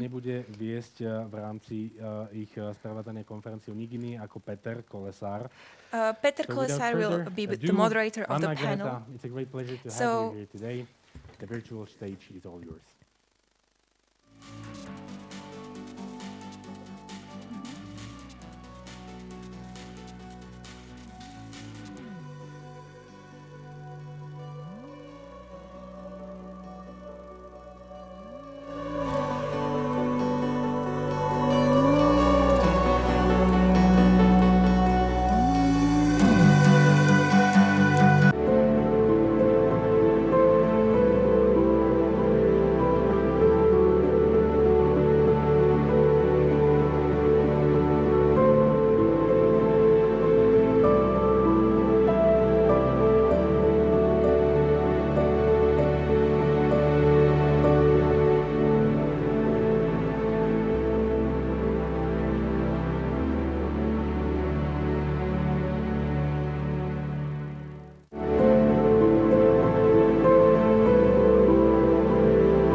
Thank you, Martin, and thank you, Anna Grete, for joining us here in this virtual studio.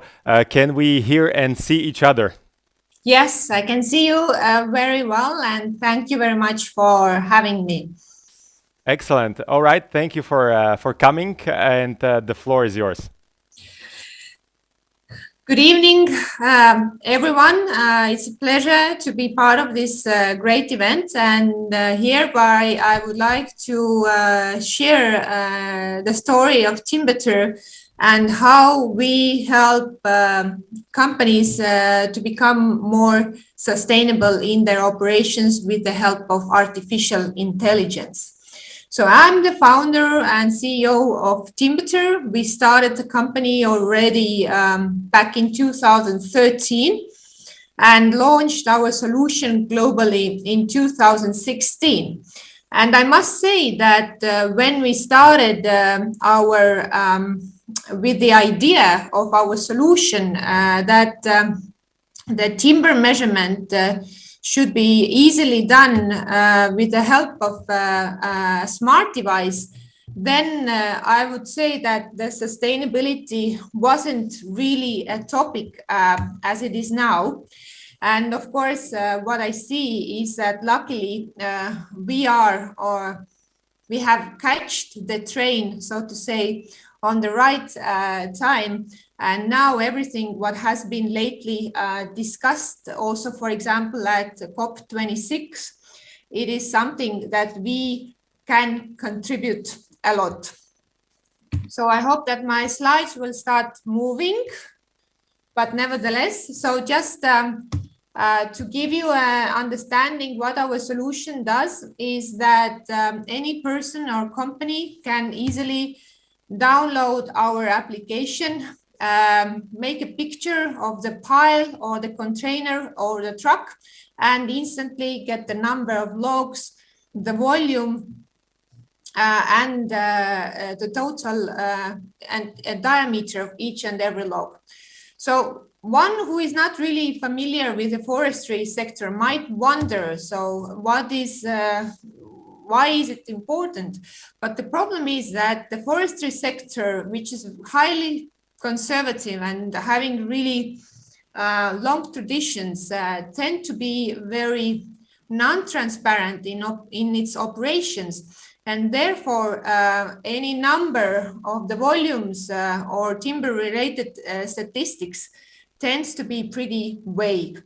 Of course, it is a problematic that the methodologies used in the forestry sector are basically from the medieval times sometimes, and none of this kind of innovative approaches are being used, even though there are technologies available.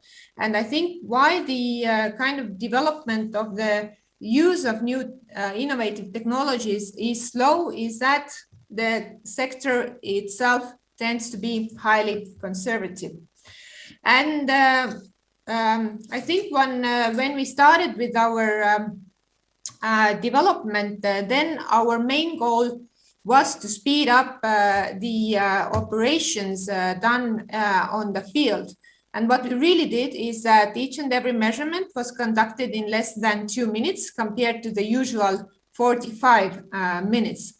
But pretty quickly, we understood that actually this kind of speed of operations is only one of the benefits what we are bringing to the table, because the main benefits lie on the transparency, being able to track all the volumes throughout the supply chain, guaranteeing the fair trade transactions, and also having the digital evidence about each and every trade transactions are actually the components what we bring to the table and therefore enable more sustainable forestry management. Yes, I have to tell organizers that I still cannot get my slides moving, and therefore I'm not trying to stay on the first slide, but just simply nothing moves. And I think one of the best examples what we have from our clients is, for example, the CMPC from Latin America. They are one of the largest timber corporations in Latin America. They have been using our solution since 2017. And what they have given us as an indication of the benefits, what this kind of digital solution is bringing on the table is, first of all, the transparency. Secondly, better control of the whole supply chain. Thirdly, the digital data that enables to plan any logistics, sales, or production activities in a much better manner. Fourthly, of course, the safety of the employees, as unfortunately timber sector tends to be having high number of accidents, then giving the safer working conditions for the employees is also very, very important. Total savings throughout the use of the solution has brought them return on investment for more than 11.5 times. So in overall the country, they managed to save 1.2 million US dollars. And last but not least, they managed to save more than 100 tons of spray paint, because what they used to do is that they marked the diameters of each and every log with a spray paint to the logs.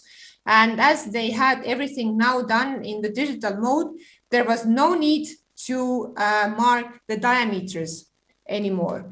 So I'm very honored to work with the company CMPC, because they are also one of the forerunners of forestry groups initiatives achieving the sustainable development goals. So what we clearly see is that transparency is not something everybody likes, but every company who really highly values the sustainability topics see also the opportunity in the use of new technologies rather than problems. And I think this is also kind of really separates companies from each and other, is that some of them are really ready to be the pioneers in implementing the new technologies, and of course are the biggest winners because they really can contribute to the development and also ask for their requirements. And the other ones are simply the followers who will start really like using the technology after all their neighbors are already using. So that makes a clear distinction between the nature of the companies and who are the winners and who are the followers, so to say. And but I think what is also really important that also here in Estonia we talk really a lot about the green change.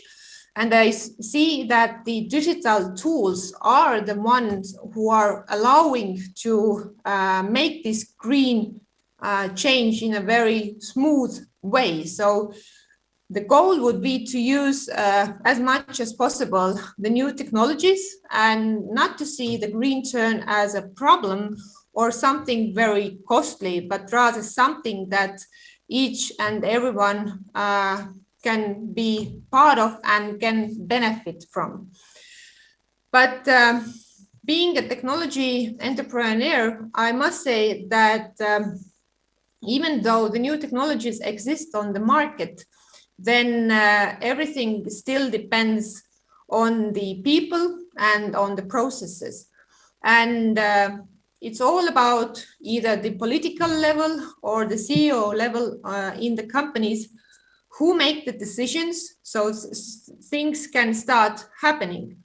And it's very often that we see that the benefits are, so to say, clear-cut, but still there's a lot of resistance, so to say, making the decisions. So if there is no clear commitment from the managerial level or the political level, then technology will not be implemented as it should be. So my kind of message to all the listeners is that be open, be innovative, and don't be afraid of making decisions. Thank you. Thank you, Anna-Greta. Thanks a lot for your presentation. Apologies for the technical difficulties with the slides. At least we could focus maybe more on the content of what you were saying. But your personal story is equally interesting. I mean, you studied at the University of Tartu. You were a marketing executive for a long time. And then you went into a very conservative business with a new tech, male-dominated business, I would say, heavily politicized. And I was struck by this story when we first met in the city of Tartu at an Estonian Business Angel networking event, actually. But so being a female executive of an Estonian tech startup in this heavily politicized and conservative sector, what would you consider as the biggest barrier to entry in this sector for a new technology like Timbeter? I would say that this is a mindset issue, and unfortunately there are still people who kind of are not ready to change. And what we also see that the markets really differ from each other. So it's much more easier to operate, for example, on Latin American market to compare to Europe. And when it comes to the Europe as well, the problem is that it's really highly regulated, which kind of is a showstopper for the new technologies to be used on the market, because the legal framework is not in place, but also then you don't have the regulators of the market who are interested to put this legal framework to place and let the new technologies operate. So in a sense, it's much more easier to go to this kind of wild markets and really address the problem and really see and think what are the maximum capabilities of using the solution. And what we also see that not everyone is really interested in the transparency or efficiency. So you always kind of have to clearly address the possible benefits to each and every stakeholder, because I really truly believe that this kind of transparency can be achieved only in cooperation between the public and the private sector.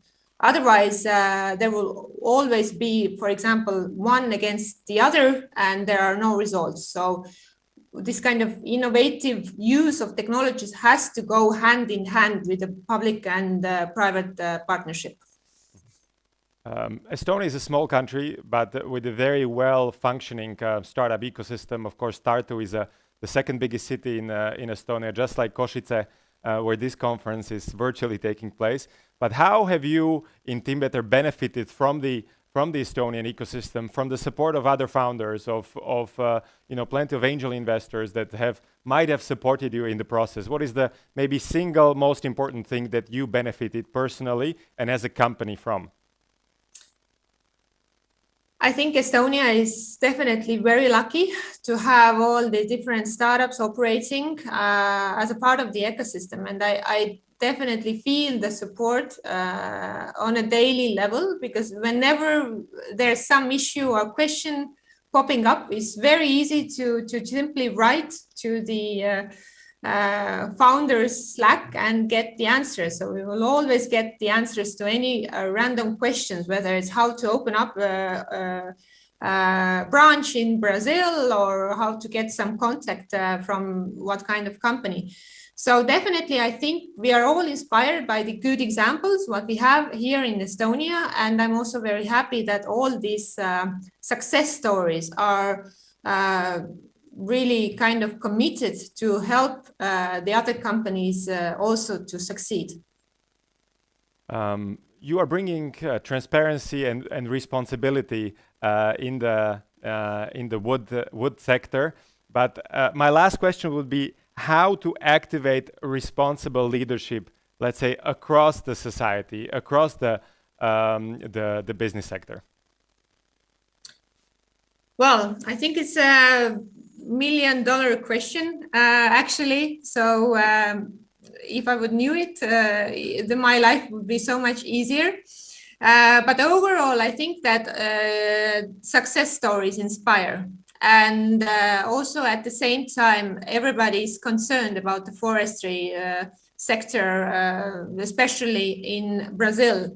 So you see that you need to be partnering up with the people who are really willing to make the change. So they are not just enjoying being part of the process or talking about what can be done and why it cannot be done, but actually take a risk and make things happen. So I think this is a key element. And I always say that looking back also for the digital development of Estonia, everything started from the political decisions.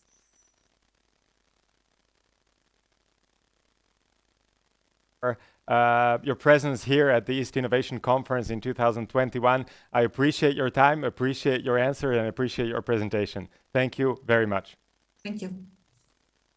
And next in line in our TEDx-like speeches and presentations will be Rivo Anton, who is the co-founder of Innovation and Management Advisory Civita. I'm also a partner in Civita, but the Slovak branch. But Rivo is also a very active angel investor. He's also a co-founder of United Angels VC. He is probably one of the most active angel investors in Estonia, invested in startups like Bolt, Verif, Starship, or Moniz. And he's also a collector of modern art, not only in Estonia, but outside. Rivo Anton.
Rivo, welcome to Košice. Can we hear and see each other? I can hear you. I can see you. Hello. Excellent. Great to have you here, and the floor is yours. Thank you so much. Really pleasure being here. I'm calling in from Estonia, Tallinn, just as Anna-Greta a few minutes ago. And for those who haven't been in Estonia, you know, it's a place which you would not like to actually visit because of the weather, because we have a lot of dark time, a lot of wind, a lot of rain. But, you know, somehow, I guess, all of this has worked for our benefit because we have a very lively startup ecosystem. And my today's talk will focus on how this ecosystem looks like and maybe give a bit of overview why I think that we have been lucky to have been building something that seems to be working pretty well. Maybe a couple of words about myself. As Peter told, my primary focus right now is tech investments. I've been doing early stage tech investments for the past 12 years. Maybe have invested into more than 50 companies. Around 40 of them are still alive. Number of them sold, number of them written off. I started off 12 years back as an angel investor, but now for the past 4 years, I've been running my own institutional investment fund called United Angels VC, and we focus mainly on B2B SaaS concepts, but actually also look into some other tech areas. As Peter said, one unicorn so far in our portfolio, but many ones hopefully in the making. So really excited about the tech portfolio we have built over the years. But without further ado, into the main subject of today. So how does the Estonian ecosystem really look like? So for those that are new to Estonia, Estonia has a population of 1.3 million, and we have now something like 1,000 to 1,200 startups, which supposedly is actually the highest number per capita in the world. And around 1% of all the people who can work or should work are working in those tech startups of Estonia. And this is something like around 6,500 persons out of the 650,000 people on the labor market. Actually, the startups give like 3% of the Estonian GDP, which is more than agriculture, for example, which is also a huge sector here. But what is most important maybe is that actually the tech sector in Estonia is constantly growing at 20 to 30% per year, which means that in 8 years' time, this sector might give around 30% of the Estonian GDP, and maybe employ around 10% of the total volume of the labor market. Of course, the mathematicians might say that, right now we only have 1% working there and 99% are working somewhere else. And even if the growth really carries on, still like 2/3 of the people would be working somewhere else. But I think, the general impact that this can create also to other sectors is really huge. I think the surveys show that every single tech position brings around another 4 to 6 positions in other sectors. So I really feel that we are now here in Estonia on edge of something really great. And let me try to maybe give you some ideas why I believe it is so, and what have been the key factors really bringing those changes. So first of all, I think it's the most important thing when building an ecosystem is building sustainable relationships. The photo that you're looking at right now is actually a map that was presented last week on an exhibition that celebrated 30th anniversary of the Estonian nation, or e-Estonia as we call it. And this photo, or kind of like a map, it tries to map all the people that are somehow connected to the tech sector, either as founders, investors, or key employees. And interestingly enough, no person on this map, and there are maybe like around 50 to 100 people, are more far away than one step from each other. So, they're all somewhat connected through someone else. And this really is something that I guess brings, the true relationships into the play. And in Silicon Valley, actually, this group of people is called Estonian Mafia, which might be quite a good parallel, because it somewhat is so well connected and so unified when trying to represent Estonia and build a tech scene here.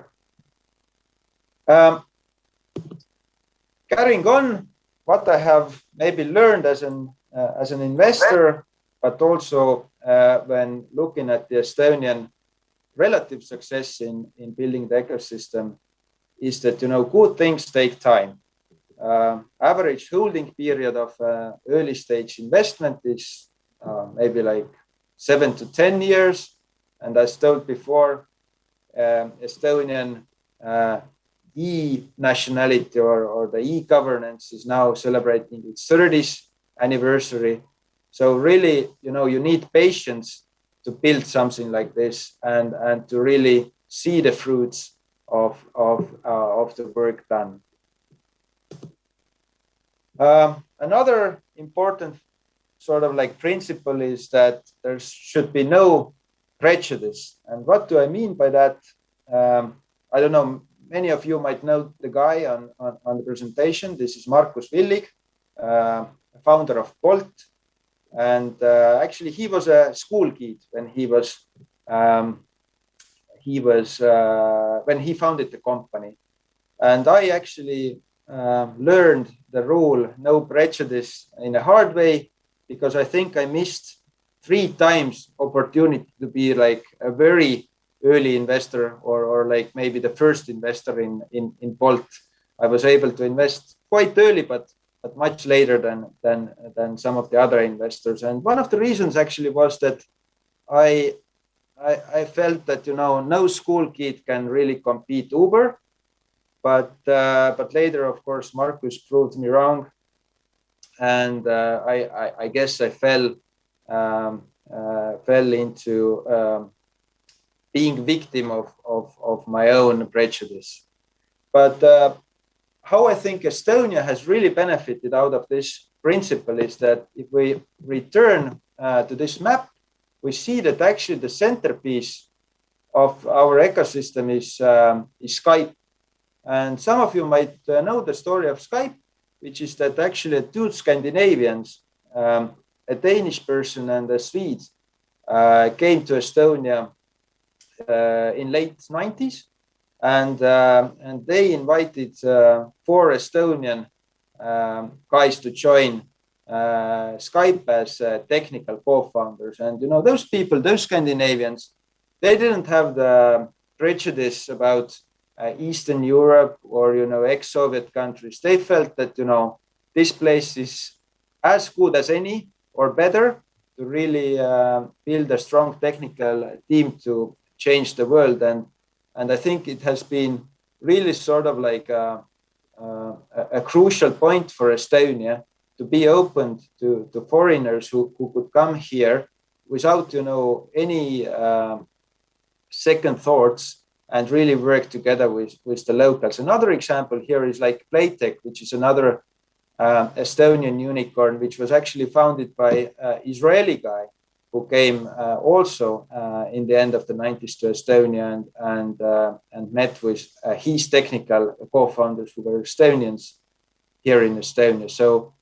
So I think these people really were, not having second thoughts, not, exercising prejudice. They just came in and were brave enough to establish tech companies at the time when maybe some other more developed,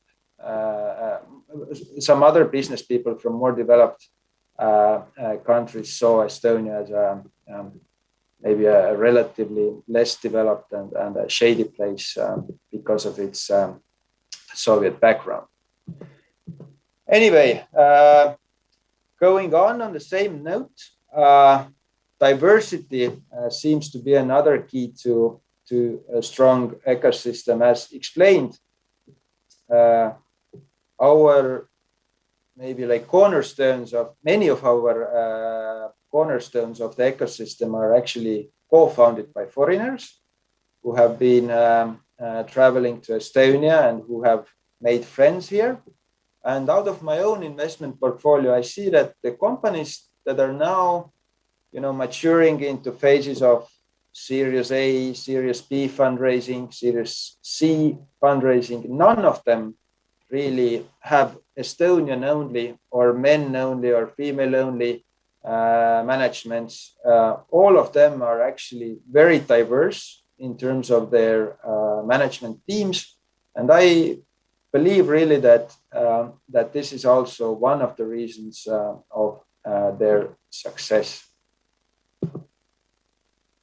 Of course, when building something, something might be going wrong as well. There will be mistakes, there will be write-offs, and I also think that the relative mistakes made here in Estonia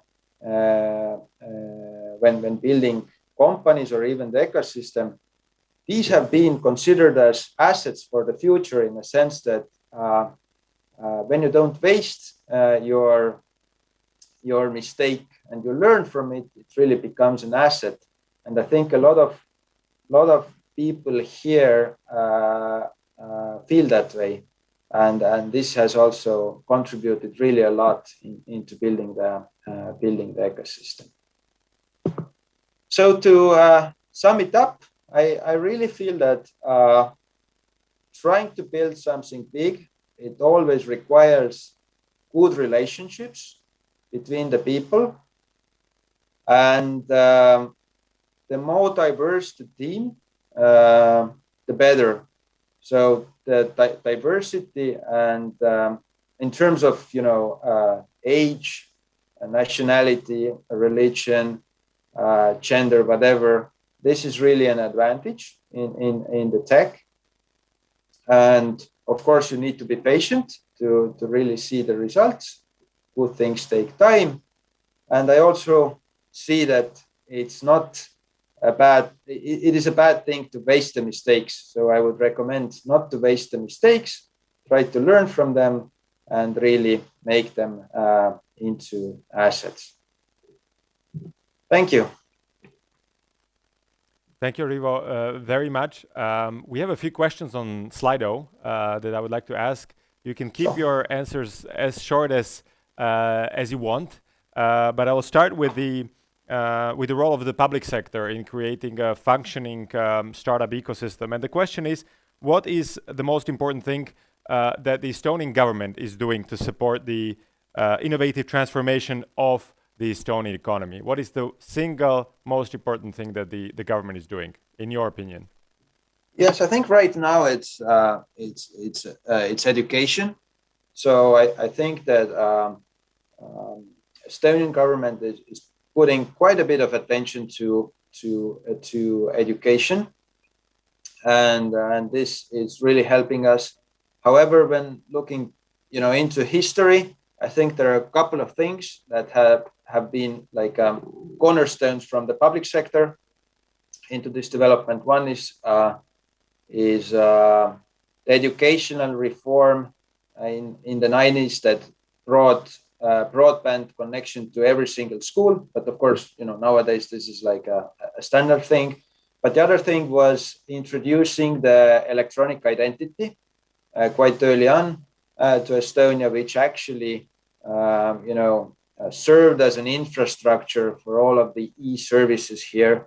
And really, I think that was a huge innovation globally at the time, and it's still like serving its purpose. There are only two things in Estonia that you can't do electronically. This is getting married and getting a divorce. All of the other things you can do online. Obviously, Estonia is a success story, but when you either personally or you as a country look up to other successful ecosystems, which country or local ecosystem are you looking up to as an example or inspiration for Estonia? Yeah, I think it might be individual. Of course, we have been inspired by US and Silicon Valley. But maybe nowadays we are quite fond of Israeli ecosystem, but also maybe some of the Scandinavian countries. I think Sweden and Finland are also having equally good ecosystem. But I'm personally actually very inspired by what's happening now in Lithuania, for example, because I see that Lithuania now has also like a couple of unicorns, and I think the things that happened here in Estonia, like maybe 3 to 5 years back, are now happening in Lithuania. So I think this will be another huge hub for tech. Mm-hmm. And one last question to conclude our conversation with. You've seen pitch decks of hundreds, if not thousands, of startups invested in some of them. The question is, what is the single most important feature that you saw in those startups that determines the success of a startup? Yeah, I'm looking at maybe at 300 to 1,000 decks every year. And the success is always a combination of a team, product, and market opportunity, whereas the team, of course, is always the most important one. If you have a good team, you can solve, a opportunity that maybe isn't that attractive. If you have a bad team, the opportunity might be attractive, but it never realizes. That is my sort of like lesson, I guess. Great. Ivo, thanks a lot for being with us here virtually in Košice. I hope we'll be able to host you physically if the situation with COVID improves. But thank you for spending the time with us. Thanks, Peter. Good luck. Bye-bye. Thank you. Thank you. And now we will turn to a panel discussion. And the topic for the panel discussion is responsibility for the future of Košice tech industry.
Welcome back to the studio. We will now talk about the future of the Košice tech industry with three distinguished guests. This is a hybrid panel, so we have a guest physically with me in the studio, and we have two guests who are connecting online. And I will start the introduction of the panelists who are joining us online first. And the first one is Andreas Truls, Managing Director of Deutsche Telekom IT Solutions Slovakia. Andreas, welcome. Hi, good afternoon. Thanks for having me here. Thanks for coming. The second panelist joining us online is Peter Balik, Director General, Innovations, Strategic Investments and Analysis, Hub. This is the name of the section, and then the name of the ministry is Ministry of Investment, Regional Development and Informatization of the Slovak Republic. Peter, welcome. And did I say it correctly? Thank you very much. Thanks for having me. Yes, it was perfectly correct.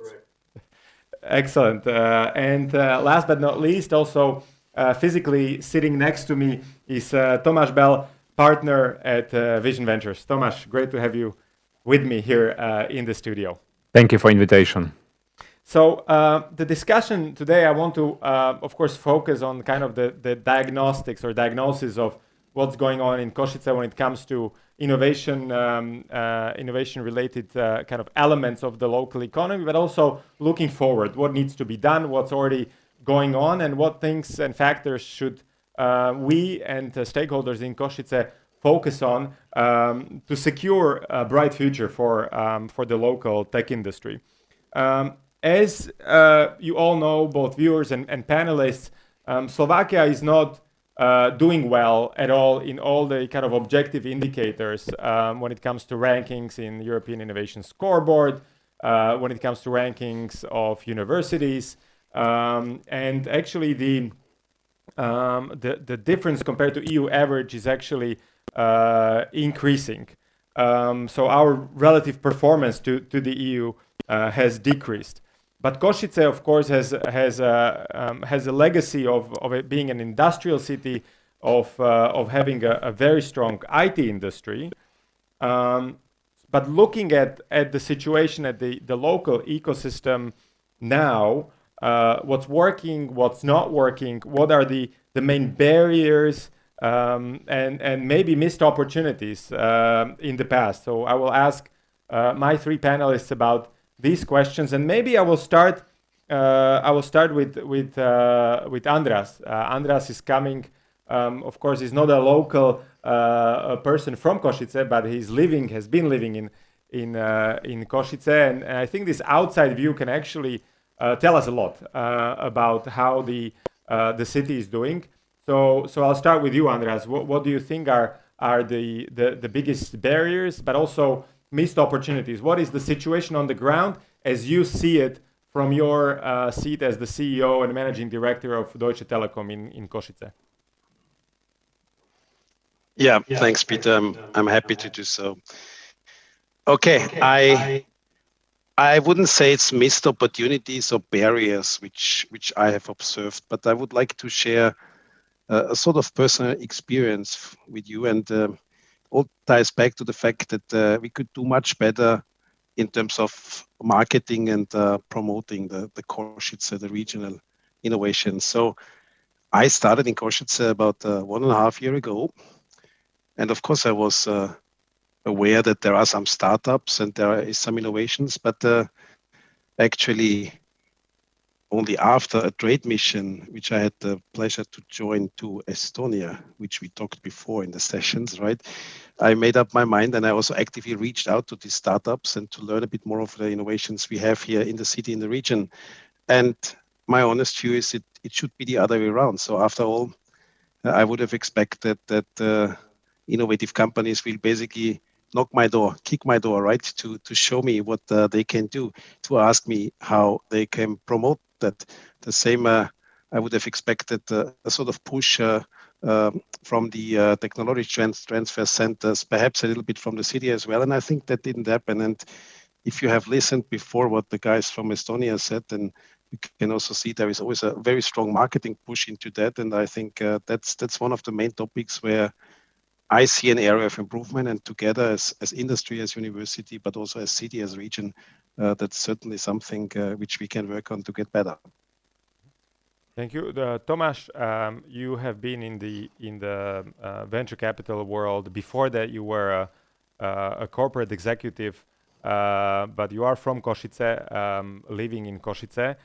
Talking about the startup scene, what is the snapshot of the startup ecosystem in Košice, in Eastern Slovakia, maybe also compared to the startup ecosystem in Slovakia?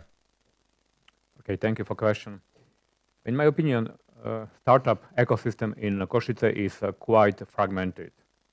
What we are missing here, it's more integrated community or platform which is able to help local startups, to help them from technical point, from learning point, from business development. Because of course there are few initiatives, but all of them are a little bit fragmented. Also, what we are missing very much, it's few companies with huge success and companies which are able to give back something to the community, not only from a point of investment, but also from a point of from experiences, and very important from business development or relation.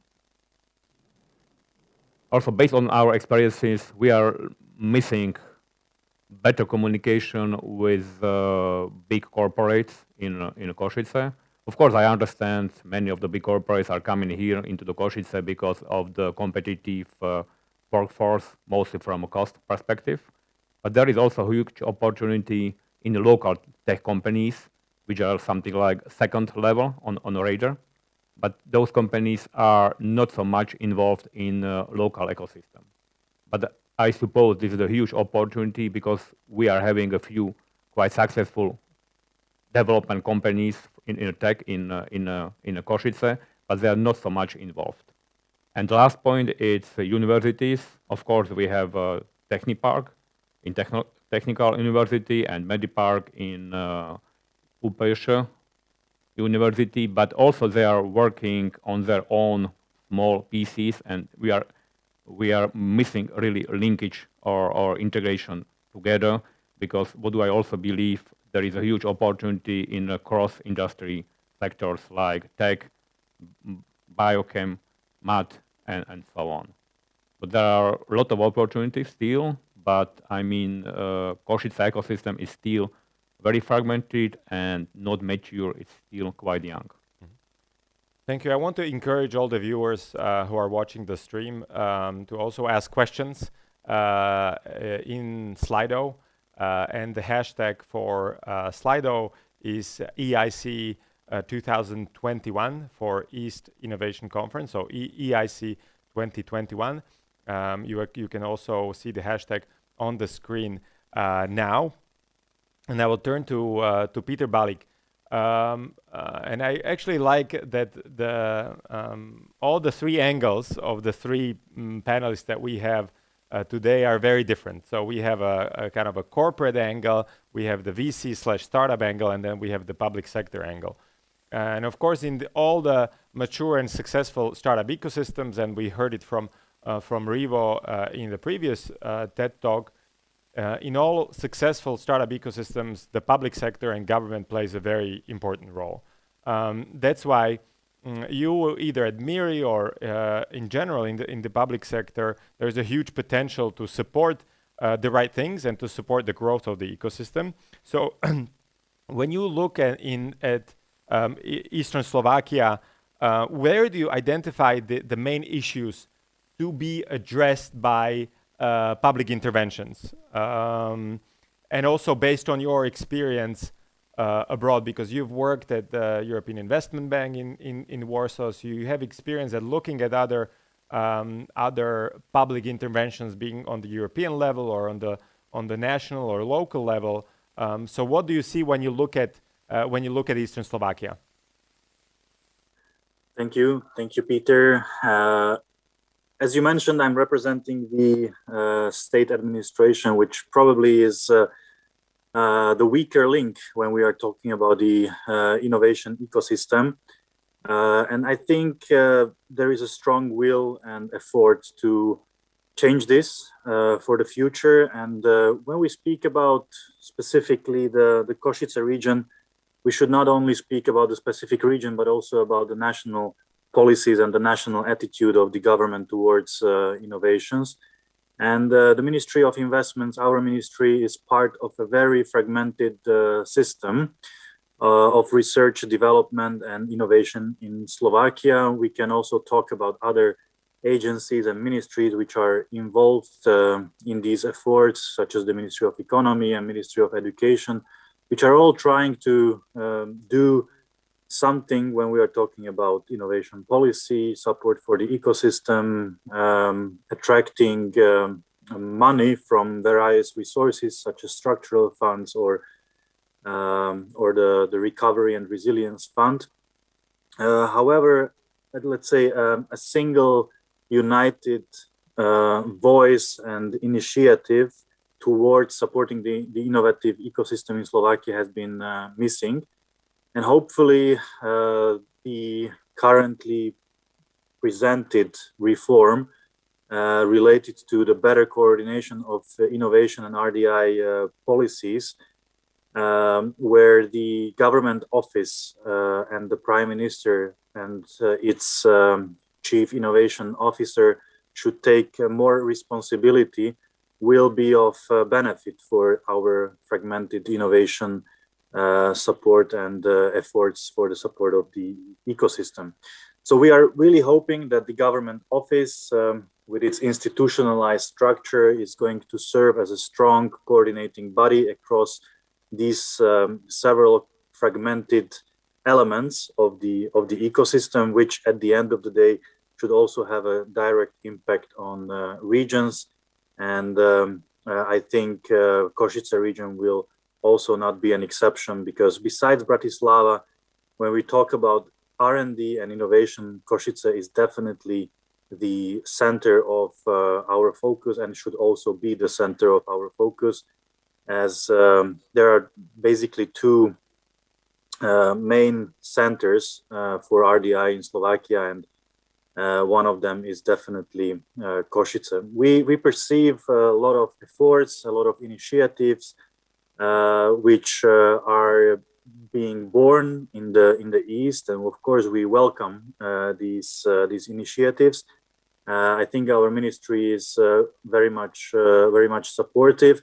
When I would compare what you have asked, how other nations,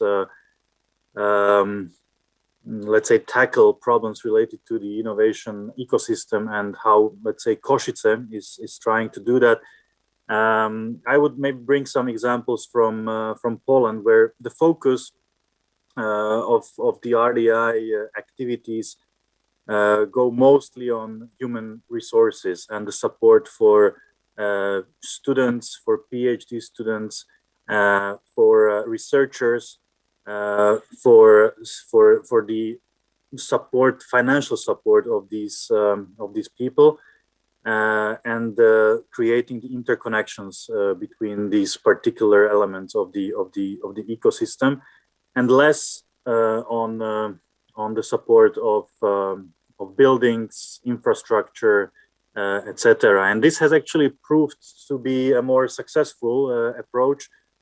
Slovakia in the past has a lot focused on the support for infrastructure.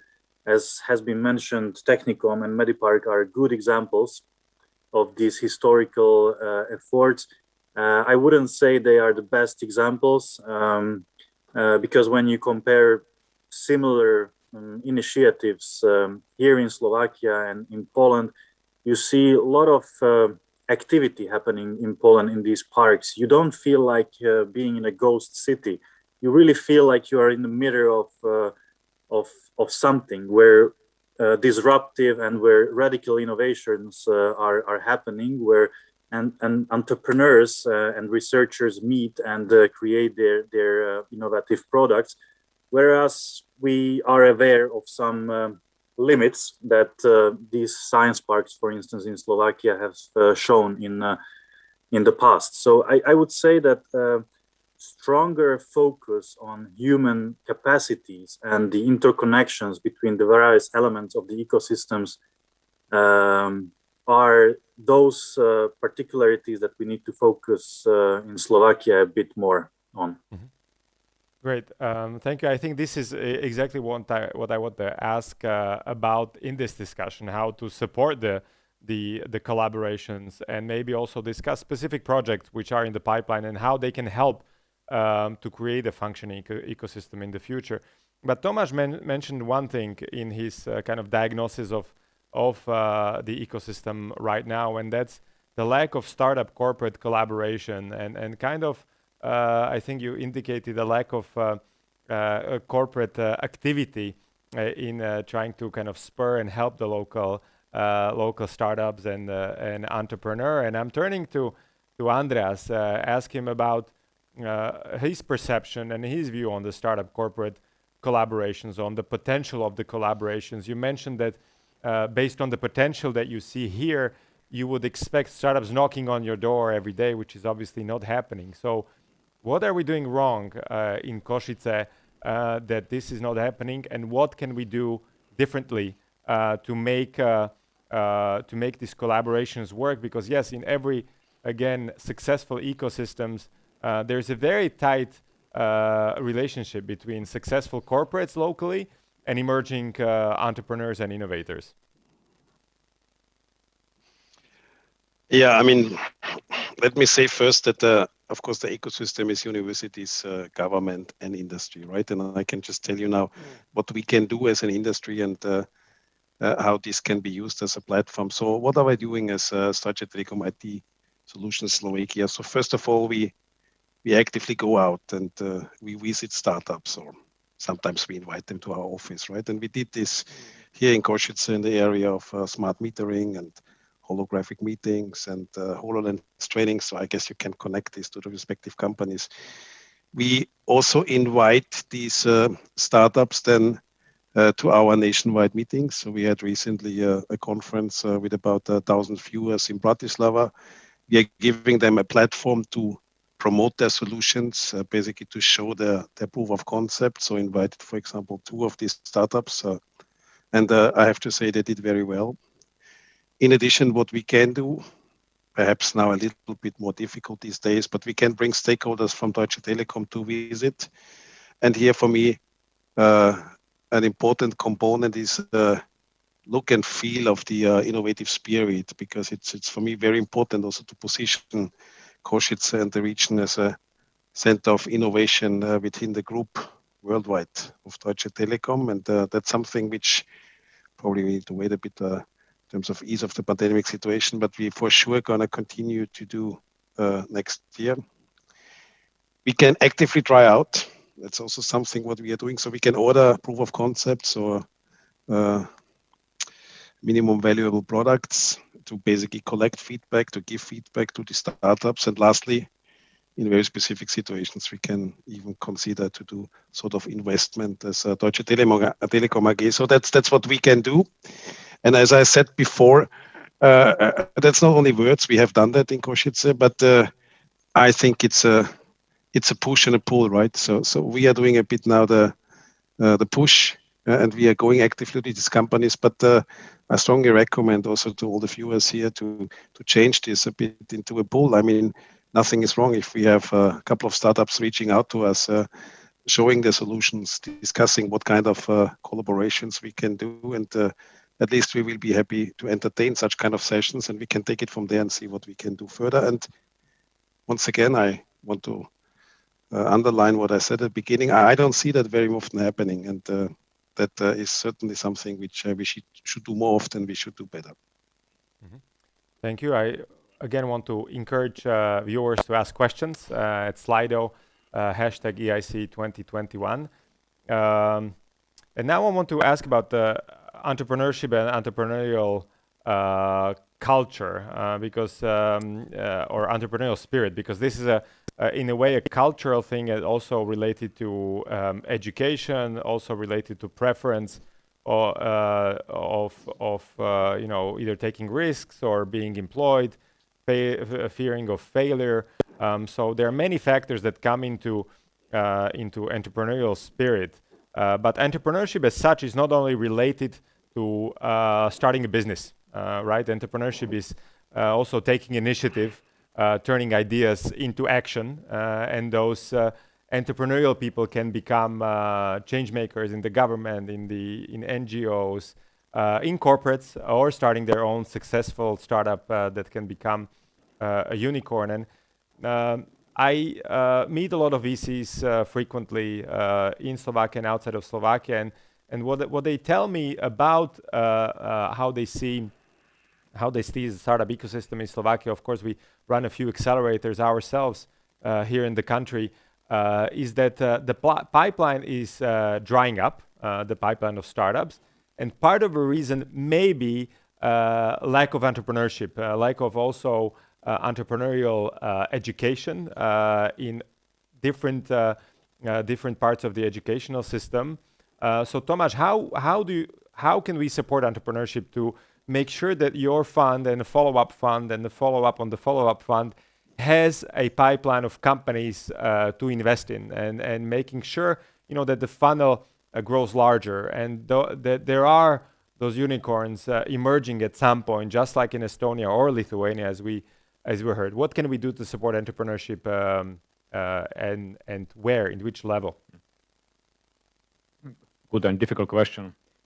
For sure, when we are talking about some vertical approach, the base is education, which is a huge challenge. And as far as I know, the Slovakian education is still, how can I say, all the traditional way of for gaining the knowledge.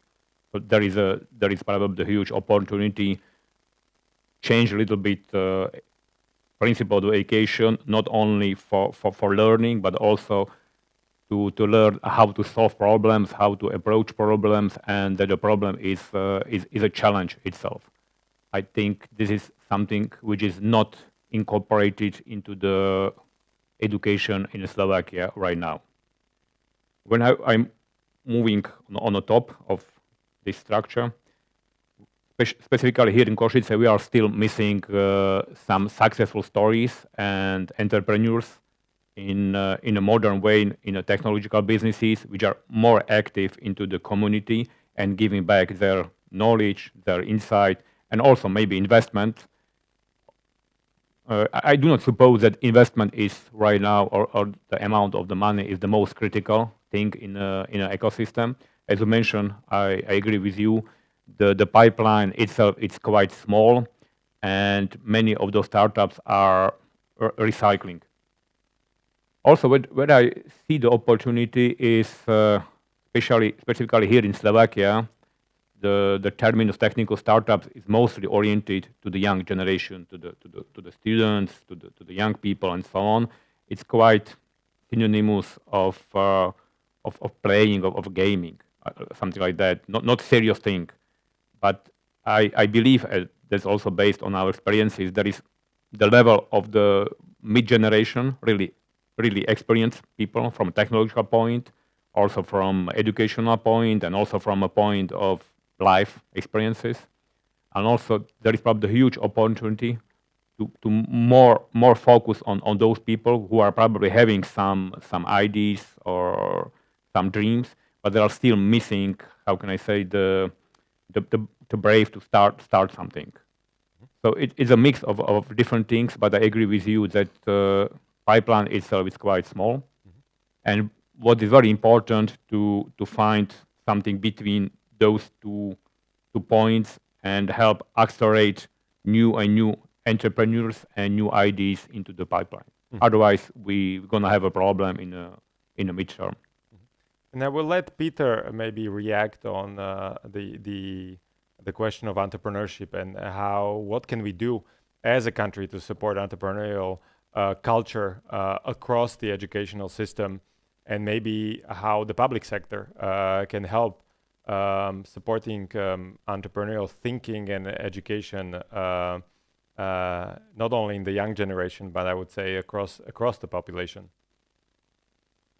Yes, thanks. Well, first of all, I think that our environment in Slovakia is quite heavily regulated. The business environment is quite heavily regulated, which brings us to, or counts us, Slovakia, to countries with a rather regulated market economy approach, comparing, let's say, to the UK and the US with the more liberal setup of the business environment. And I think this is also one of the main obstacles when we are talking about the entrepreneurship, and when we would like to see a bit more risk-taking and entrepreneurial culture in Slovakia, then I think we would also need to slightly adjust the regulatory environment and the institutional arrangement to be more client-friendly in terms of finance, more demand-driven, to listen to what the SMEs and the startups are lacking in the regions, to focus more on corporate governance, and more liberal corporate governance, and more liberal labor market regulations. These are all obstacles for the entrepreneurial spirit in Slovakia. So this is, I would say, my first argument, which I wanted to name on this particular question. The second one is also related to the nature of startups. I really have the impression that the Slovak startups, they are focusing on becoming rich from one day to another and not on solving real problems. Maybe also of the Slovak market. Firstly, they tend to focus a bit more on internationalization, and it's of course a bit more difficult to find demand and to find clients for Slovak startups across the border. When you talk, let's say, to the industrial players in Slovakia, and we know that industry is a very strong part of our economy. It's the backbone of our economy. And you ask the representatives of the industry about SMEs and startups, they rather smile. In worst case, they laugh because there is not much that these SMEs and startups can bring to them, the added value that they could offer to large industrial players. And I think this is a missing link in Slovakia. I mean, we need to create this link between SMEs and large industrial players, because they can be actually added value created for these large industry players, and there can be demand created in Slovakia for the industry based on innovative approaches and innovative products developed by young entrepreneurs and by small and middle-sized enterprises. So I would really think that this focus on the demand on the Slovak market is slightly missing when young entrepreneurs are thinking about their products, and they rather tend to focus a bit more on the cross-border possibilities, which very often, as I mentioned, is more difficult to succeed. Thank you. So maybe this from my side, yes. Mm-hmm. Mm-hmm. Thank you. I will tweak the question a little bit for Andreas to be kind of to include talent and talent management in general, because Slovakia prided itself of having a very skilled labor force, abundant labor force, and cheap labor force. I'm not sure which of these elements are actually still true.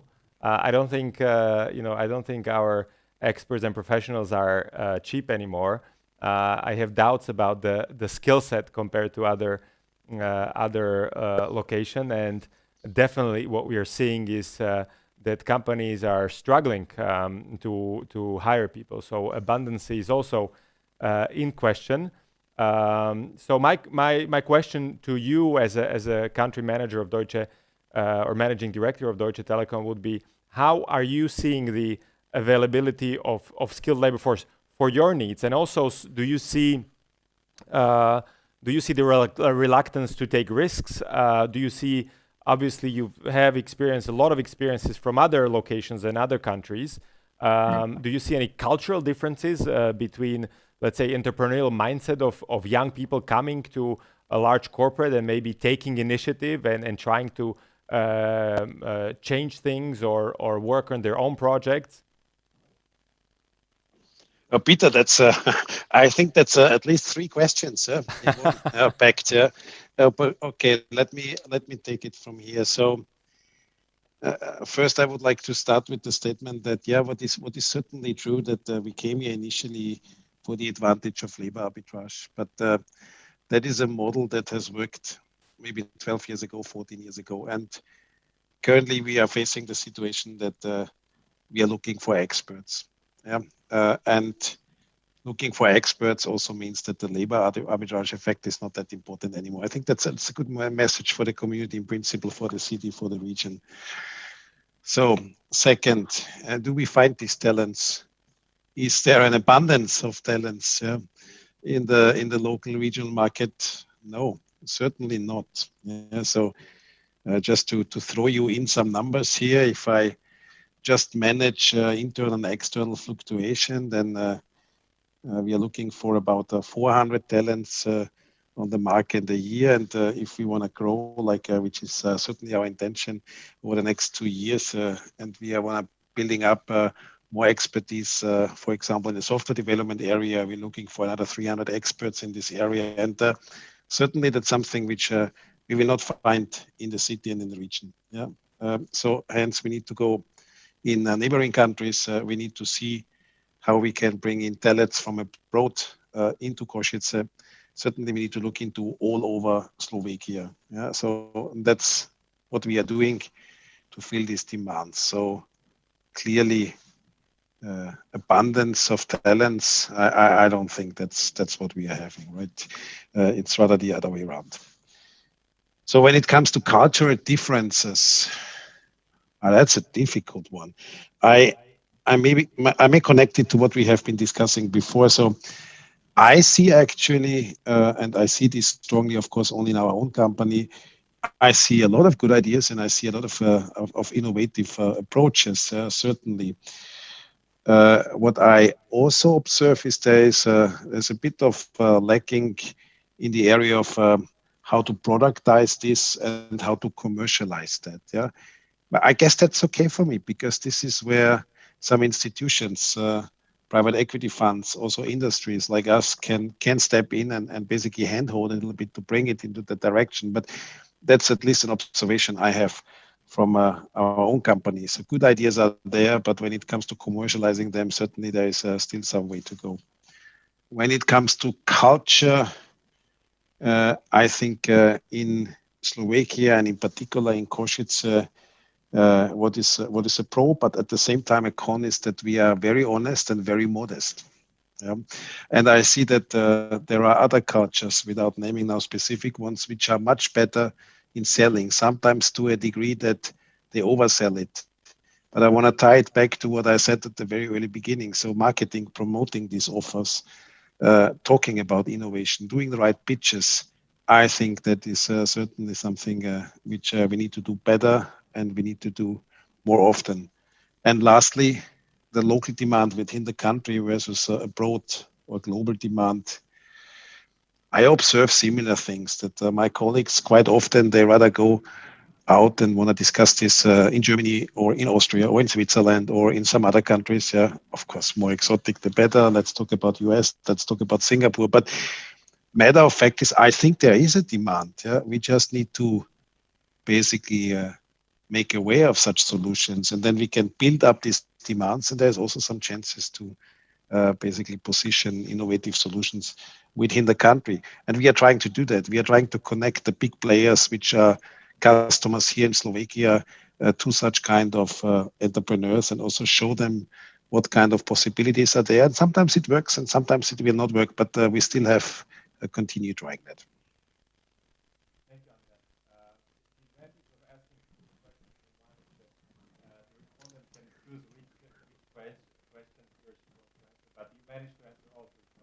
Thanks a lot for that. Now we have questions from our viewers, from the audience. Peter, we can't hear you very well. Yeah, you get across a bit muffled. Maybe the technicians can mute you, can make you louder, please. Yeah, we'll work on it. I will try to speak, and whenever it's better, let me know when it's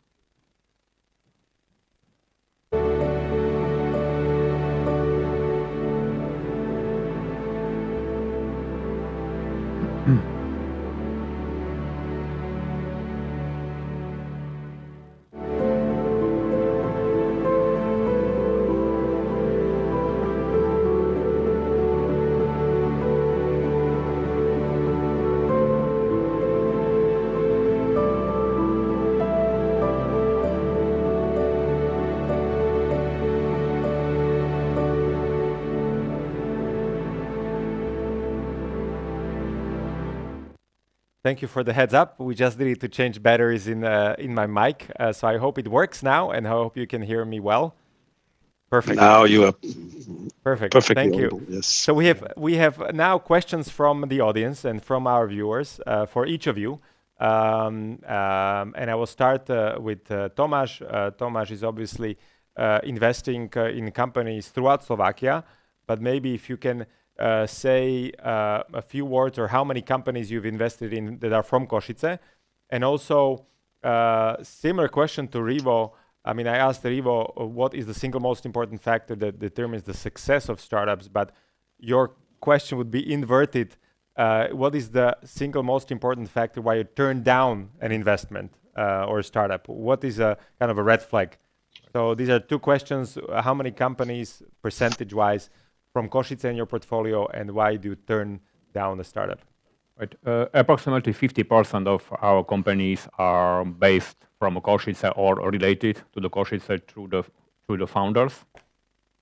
And the second question, it's very similar as from Rivo, but also I can turn it into the, let's say, negative connotation. Our fund, we are investing into the early stage, so we are really usually on the beginning. We are VC focusing on a seed investment, and in that evolutionary period of a company, the most important point from our experience is a team, because we have to have founders who are really hands-on, and they are able to turn all problems or issues and everything into the future success. And what does it mean, team? It means you have to have somebody who is really good in a tech, which is which one is important for you, relevant to you, domain expert, somebody who understands the domain which you are focusing in. For example, healthcare, so you have to have somebody who really has experience from healthcare. And last but not least, as you also, Andreas, mentioned, you have to have somebody who is good in a business itself, in a business relations, business development, marketing, and so on. And usually you have to have all these three ingredients into the core team. It doesn't mean you have to have 3 persons, it should be 2 or 4, but core team has to have hands-on experience to turn things on. That's the most important for us. Perfect. Thank you, Tomáš. Question for Peter Balik from the audience. I will enlarge it a little bit or extend it. So there's a lot of funds coming in to Slovakia to support innovation-related projects and initiatives.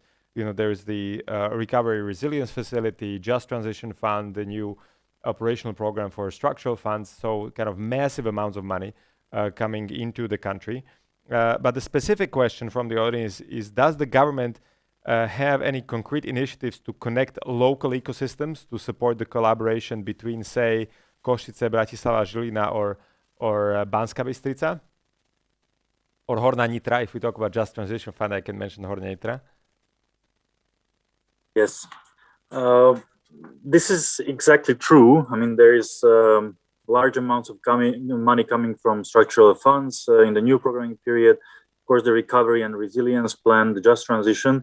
Košice is definitely not left out from these ideas and from the possible allocation of funds. What will matter is the quality of projects that will come in as applications for these funds. Yeah, we are not only talking about smaller entrepreneurial project of SMEs, but also about large, let's say, systematic and infrastructure projects. And in this regard, Košice, as a region, as a city, has a unique and I would say single opportunity, which might not repeat itself in the near future. So the more and the higher quality projects we are going to receive, the better the chance for Košice to succeed in the future. We would not like to see similar projects such we had already in the past happening, because they never had a positive impact on the environment. We really need to support entrepreneurship. We really need to support human capacities and the links between the various elements of the ecosystem. So this is the first thing that I wanted to mention. And when we talk about the interconnection, there is a particular measure which was introduced to the Recovery and Resilience Plan, and it is related to the support for transformation and innovation centers. This measure has been defined and prepared in a close cooperation between our ministry, between other ministries, the Slovak Investment Holding, as well as with external business players, because the Transformation and Innovation Center is something that is still missing in Slovakia, the support for larger clusters, which would embed large industrial players, small and middle-sized enterprises, startups, but also academia and RDI institutions from home, from Slovakia, but also from abroad. This is an important link of these transformation and innovation centers, to have foreign elements involved in these consortia. And this brings the opportunity for not only interinstitutional cooperation, but also intercity and interregional cooperation. These consortia that will be funded from the Recovery and Resilience Fund in the future may bring together various players from Žilina, from Košice, in particular areas and in particular segments, which would be linked to the smart specialization of Slovakia, to one of the 5 main domains of smart specialization. So I think there is opportunity, but right now, the role of the government, I would say, was already quite heavily fulfilled. We managed to define an interesting measure. We managed to persuade the European Commission that this is a measure that we would like to fund from the Recovery and Resilience Plan. We have the resources secured. And right now, the quality and the impact of this measure needs to be tackled by the regional and local initiatives. We need to see good projects that we can use this money for. And I think it's not only the role of the government, but it's also the role of the regional players to be able to create and to establish high quality projects, high quality consortia composed of entrepreneurs, of large industry players, SMEs, etc., that could use this money wisely with an impact on the economy. Thank you, Peter. We will need to be wrapping up soon, but I want to conclude with one final question and a request for all 3 of you, and that's related to the future of Košice and of East Slovakia. We have a few questions related specifically to that. One says if Košice has the potential to be the Tartu of Slovakia, but my more general question would be, what is your vision for Košice? Where do you see Košice in those 5 years that everybody wants to talk about as a vision, 5 to 10 years? And a bonus question, and feel free to answer or not answer. If you were a mayor, if you were a newly elected mayor in Košice, what would be the one thing that you would do as your number 1 priority to fulfill the vision? And again, it's a bonus question. So if nothing comes to your mind, that's fine. But I at least want to hear, where do you see Košice in 5 years? What are the biggest opportunities? Where the region should be heading? And I will start with Andreas. Yeah, I thought you were going to do that. Okay, this is a difficult one, but as a company, we continue to have relative growth in Košice. That means we are creating workplaces. And if I continue to walk through the city, then my vision in 5 years that we are a showcase for a tech city. That means all innovative solutions in terms of smart cities or something like that, I will see around every corner. May it be a smart lighting, may it be smart metering at the mayor's office, or may it be a cool smart parking app. So that's my vision, for the city. And what I would like to see, more or less, we eat our own food. And in the unlikely case that I would become an elected mayor, which I think doesn't work for me as a foreigner, then one of the first things would be I do a 2030 Košice plan, which will allow us then to get all the funding from the European Union and to have specific projects to fund all these things that we have this cool city. Thank you. Thank you, Andreas. Now turning to Tomáš, what is your vision for the city, and potentially what is the one intervention you would do as a mayor? I believe that Košice has a good opportunity for cross-industrial innovations. Huge opportunity. We can talk a lot about that. But my vision is that we are really be able to attract the top talents, because I mean one of the biggest goal for each city is to compete for the best talents in the regions or in a state, and we have to more focus on the best, smartest talent to be able to attain them to the city. And the concrete point, city itself is it's also a platform. So probably to create something like a city hub or city innovation lab as a platform, and to open all problems, all data, all cities or municipalities, companies which are providing different services like lighting or parking or transportation. Open those companies and open those problems based on such kind of platform, communication platform, and offer them also for MVP or for testing for young entrepreneurs, not only for young, but all smart individuals from Košice, to be able to help city and also to help the citizen from a city to have a better, more innovative standard of living in the city. Peter, Košice, the Tartu of Slovakia. Where do you see Košice in the future? You're managing hundreds of millions, if not billions of euros. And where do you see Košice using effectively those money to become something in the future? What is that something? It would be quite interesting to see large employers such as US Steel being not only the single possibilities for interesting jobs for the local people, but to have the opportunity of diversified jobs in Košice. So this is also an attempt of the Just Transition Fund, where we are looking at the diversification of local economies in Upper Nitra and in the Košice region, because for ages, heavy industry has been playing the most dominant role in these regions. In Košice, we are mainly talking about US Steel, a significant emitter of CO2 emissions. And I think the role of US Steel should and will be still important in the Košice region, but we need to look at other opportunities. We need to look at other possibilities for a diversified economy. And I think the tech industry might be one of the domains where Košice in 5 years will be stronger than now.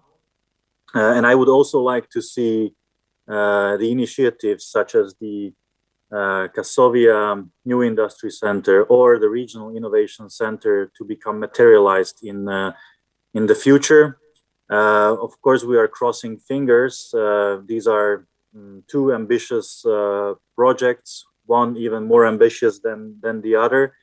And I really hope that this project will be well prepared, because as I mentioned, Košice has the only single opportunity right now to invest heavily in quality projects. And if this is not going to be used wisely, then Košice is going to be struggling further. Thank you. This was Peter Balik from the Ministry of Investment, Regional Development and Informatization. Peter, thank you for joining this panel discussion. We also talked, and I also want to thank Andreas Truls, Managing Director of Deutsche Telekom IT Solutions, for joining this discussion. And I also want to thank Tomáš Bell, partner at Vision Ventures, for talking to us. My name is Peter Kolesar, I'm a partner in Civita Slovakia, and I want to thank all the viewers for asking questions, and I hope you enjoyed these panel discussions. Some of these topics and much more is ahead in the agenda to come.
Bol novembrový večer, ako ten dnešný, keď som rodičom na Skype z Británie oznamoval. I remember a November evening just like this, when I told my parents while in London that I was changing my course from economics to mathematics. And they asked me, what are you going to do with mathematics?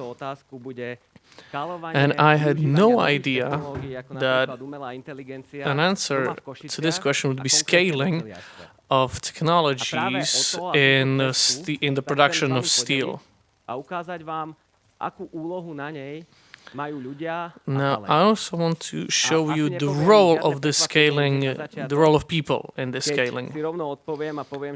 And obviously, this role is absolutely key. So, why are we still talking about steel, which is almost an ancient material by now? We know the process, and the industry is considered highly polluting. Steel is everywhere. Everywhere we look. Products that are made of steel go from cars to vegetables. Steel is the chief material for the future and actually for a low emission economy. Technologies like electric cars, their motors, sustainable technologies like turbines are all made from steel. And steel can actually be used over and over again. So it's almost ideal for this sustainable economy. So how can a traditional company be digital or modern? An example I'm going to use is John Deere. Most of you have probably seen a John Deere tractor. This company is almost 200 years old, and it's been manufacturing farming equipment. But these days, they employ more software engineers than mechanical engineers. And this is because the tractors have transformed into being machines of data acquisitions and computation. And so they help farmers not only physically, but also in means of data acquisition. So modern technologies are also important for us here in Košice. For example, there are sort of families of technology. For example, automation, where we talk about crane tracks or lubing in these cranes that we use, lubing bearings. For example, I can also mention digital work of our engineers, or one of our projects where we try to digitalize communication with our customers. And last but not least, it's also RPA, where we are able to automate repetitive actions. So, for example, with buying material or with selling. And our closest topic, our main focus, is data science or the use of artificial intelligence. And we're actually going to talk about this a bit more. But first of all, let's talk about our vision. So we want to be able to aid human solution making throughout the fabric. So to make it so that the data doesn't have to be computed purely by a human brain, but using our data and our technology, aiding this person with artificial intelligence, for example. We also want to be a sort of leader in this transformation of heavy industry and develop the talent of our people. And in this way become a key player in this area. What are our expectations?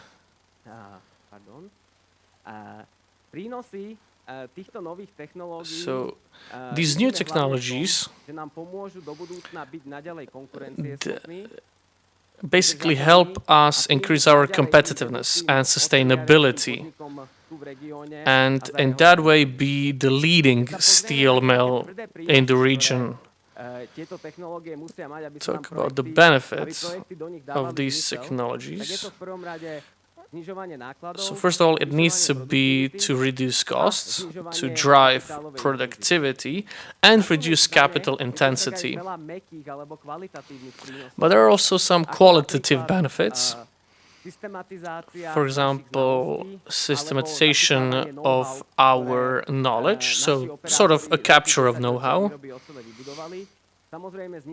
Then the reducing of our environmental footprint, and last but not least, the improvement of customer experience.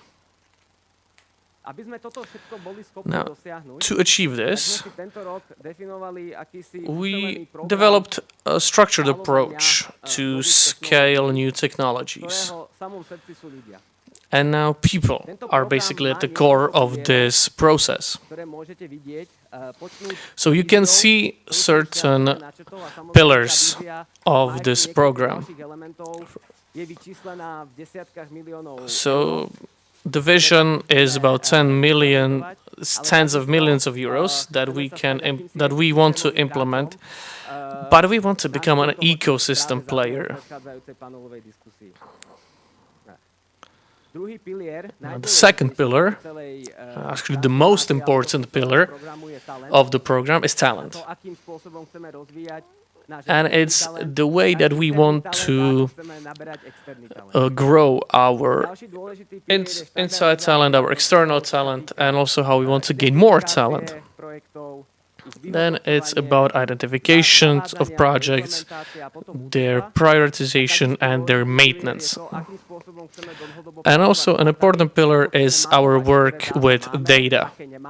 How can we map the data that we have or those we don't have, and the responsibility of those data.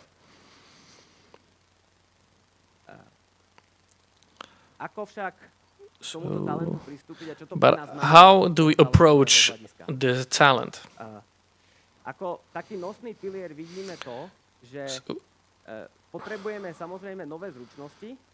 So we need new skills and new expertise, but we are also creating new work opportunities. So basically, there are two places where this happens. One is our digital studio, which is growing continuously. And we have certain data engineers or architects working there. But we also look at UX designers or just project managers. Now, these roles are new for us, but they're pretty close to traditional IT. But there are also people that are directly in the production, certain users. And this is a very basically key role of digital agents. So we're taking the production world into the data world. and then basically translate that information back to the real world when we are talking about implementing a solution in real life. Where can we find this talent? So they say that hundreds of thousands of people are missing in Košice to work in IT. For us, this is a new area. So when we talk about the data lab, we need to appear as a company that is interested in this talent and is interested in employing these people. For example, our lab at Technical University, as well as we work with them with different IT projects, and then we also have a digital league and more. Then we also try to develop our own talent, as I said, digital agents or translators, for whom we prepare two things. So we trained 30 people internally through boot camps, and we gave them opportunity to try what basically data science is about. And the 10 best have been chosen to go study at University of Pavel Josef Šafarik. And this is something we want to continue doing next terms.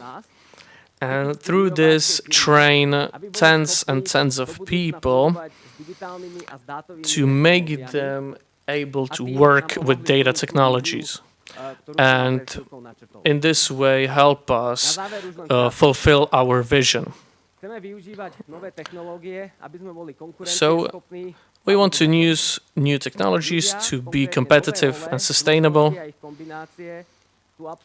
So people are key for us to gain our vision, and the vision is for us to be a technology company making steel. Thank you for a very interesting presentation. My name is Ronald Vaško. I am the Executive Director of AmCham, and I will guide you through the last presentation, the impact of automation and the future of digital workforce. And we will try to answer the question of how can Slovakia escape the technological trap.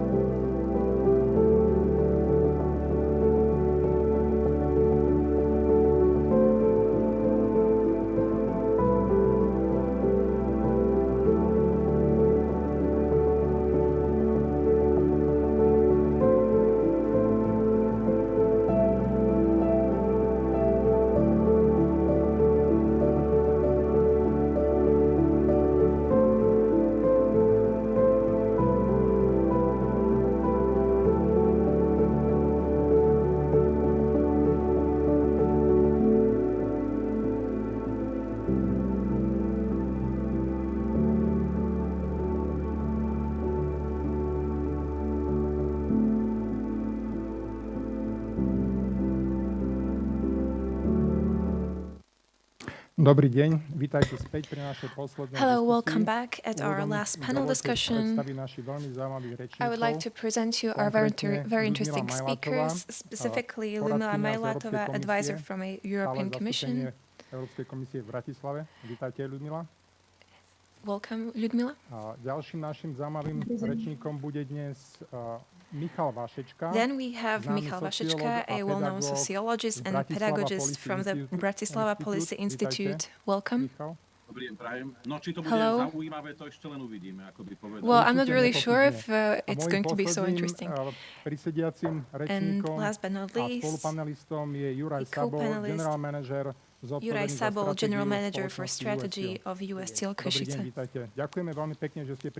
Thank you for accepting our invitation to a very interesting discussion, and I believe it will be also interesting for our viewers. I'm not really sure if you have already seen us before, but in the beginning, Martin mentioned some not very pleasant statistics when it comes to Slovakia. We are at the last places of OECD statistics when it comes to the impact of automation on our country.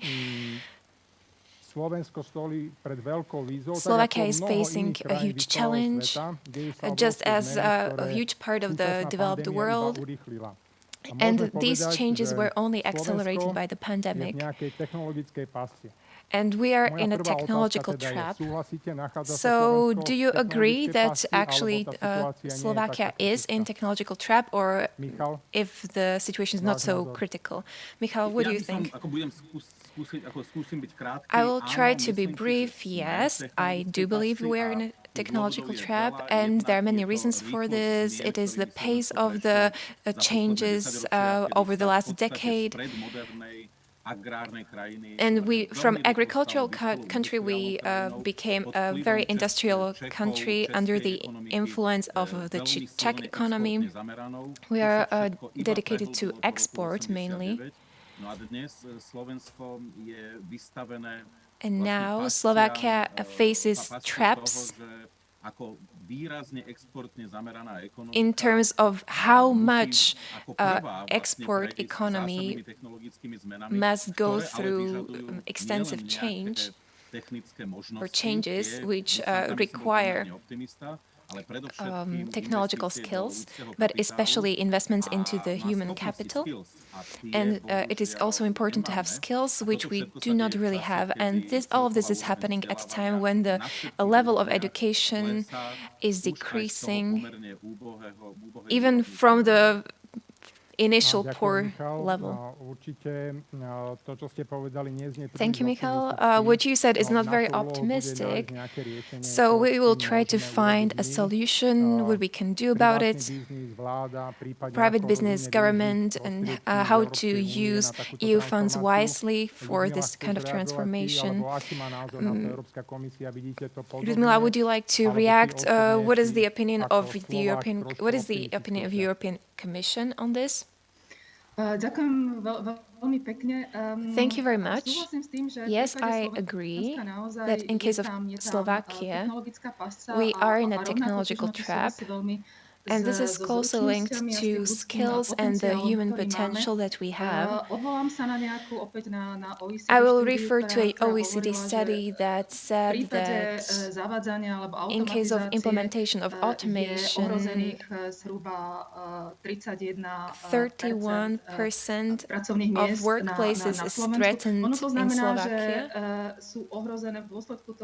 They are threatened because these workplaces are becoming automized, and it's highly probable that they might be replaced by other machines or other technology.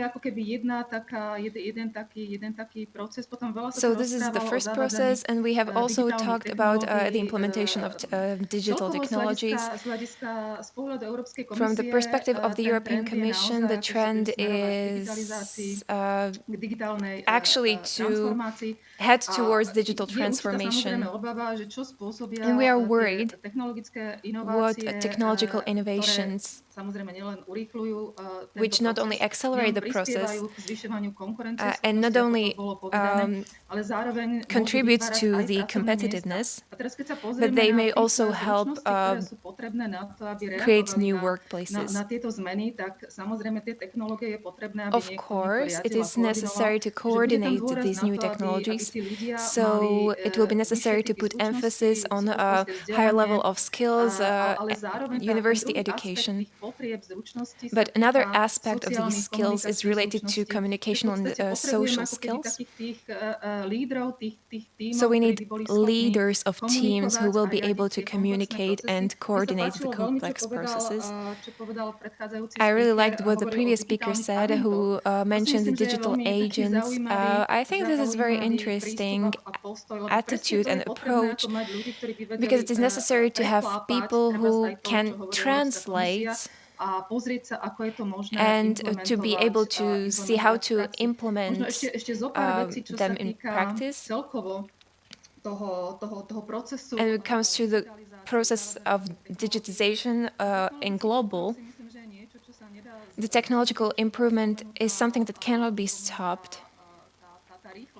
We mentioned the high pace of these changes. If we look at the past, technological improvements cannot be stopped. So I think the pace is high risk and very sensitive. So we must react to it by implementing new systems in society. And we are all concerned by this. And the challenges coming ahead are very complex. And digital revolution is connected to the green transformation. So we must focus on all of these challenges that may create risks, but also present opportunities. So as we mentioned, the digitization, for example.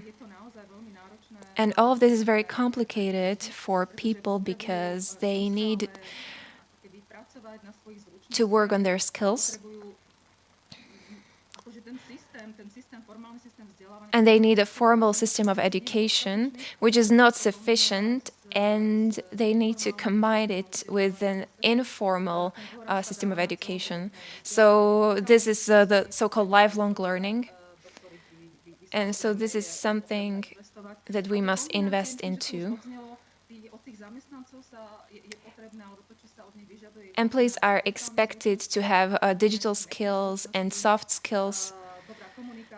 They must communicate well, they must be resilient, flexible, must be able to react well to new challenges and new changes. So the goal is to build resilient workers. So this is all linked to education. In the case of Slovakia, the outputs are not so high quality and not inclusive enough. So this is all from me for the beginning. Thank you, Ludmila. Juraj was with us also last year, and he mentioned that US Steel is a technological company and that US Steel will be AI company. And now you mentioned that you don't really wait for any external resources from the government or from the EU, but you try to act and you look for digital agents or for change agents who are willing to collaborate with you and find solutions. Is this something that you consider to be a social responsibility of yours, or is there any other reason for that? For example, that you're not content with the quality of graduates, or that the qualities are not very available on the market? So are you just expecting, is this all necessary for you to survive, or do you also need some incentive from the government to be able to transform and to...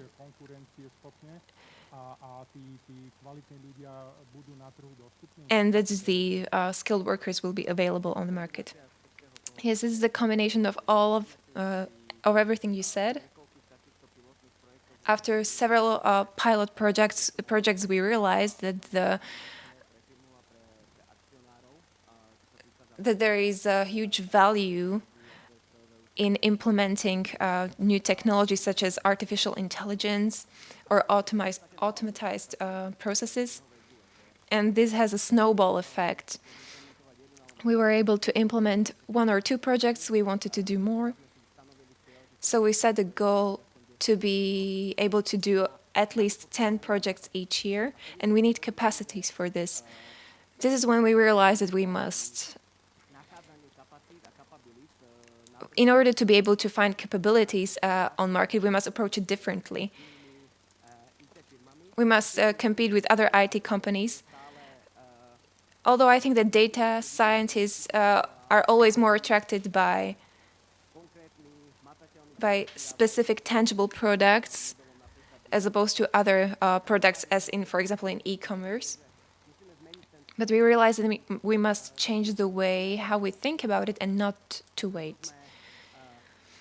This is why this summer we started collaborating intensively with the Technical University as well as with the Pavel Josef Safari University, and we looked at the study programs that they offer, what is in their curricula.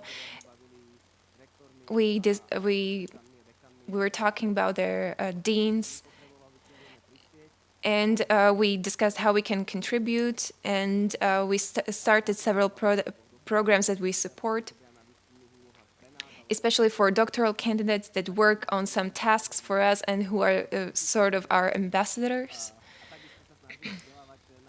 We try to educate our own employees as well. I could exaggerate.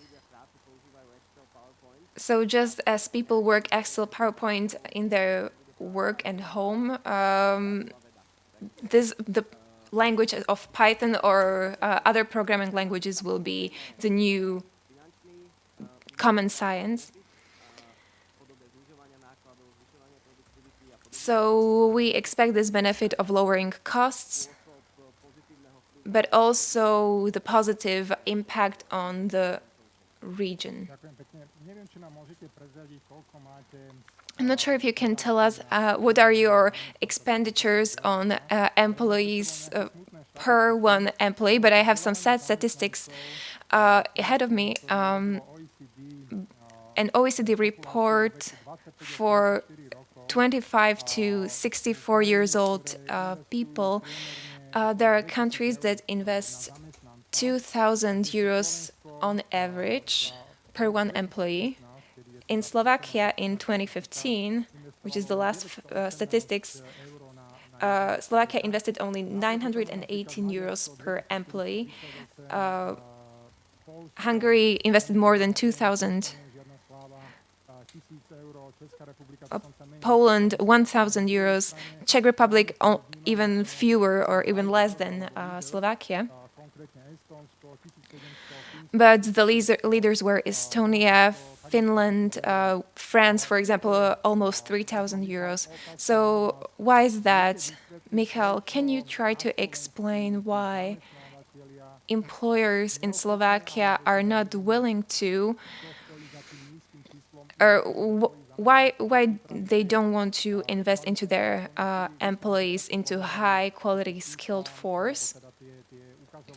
You said that the indicators evaluating the quality of educational system are getting worse, and on the other hand, not even employers invest sufficiently into their employees. So can you explain that?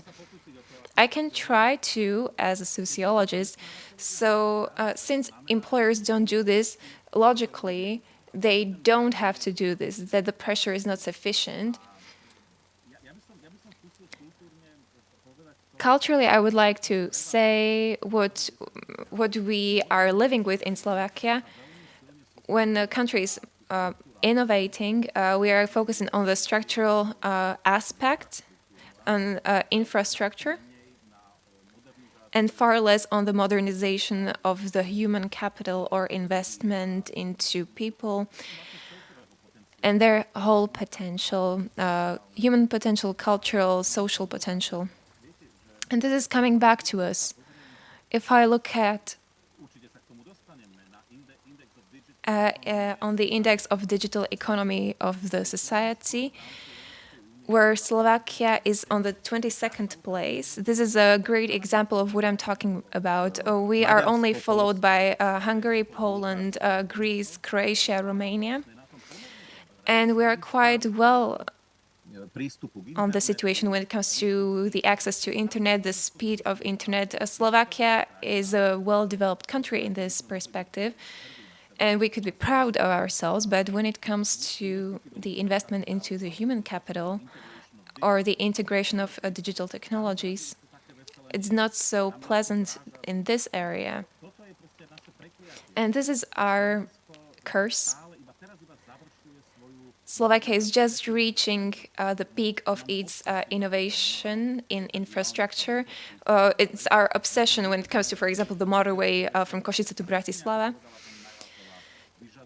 So in the 21st century, we require a completely different investment. So technical skills will be taken over by machines. But in order to be able to communicate, in order for the society to function on the elementary level, to not believe conspiracy theories, this is far bigger challenge for us than anything else. Thank you very much. So what can we do about it? We have a plan of resilience and restoration that is being currently discussed. The common response is that we don't have enough funds, but yet we do actually have quite huge amounts of money, but we cannot use them sufficiently. Ludmila, can you explain to us the possibilities of the plan of restoration for the investment into human capital that we have been talking about, and how to catch up with it? I would just ask for one slide. It is very brief. So yes, this is a period when we have quite a huge amounts of money in Slovakia. So I think there is quite a lot of it in terms of implementation.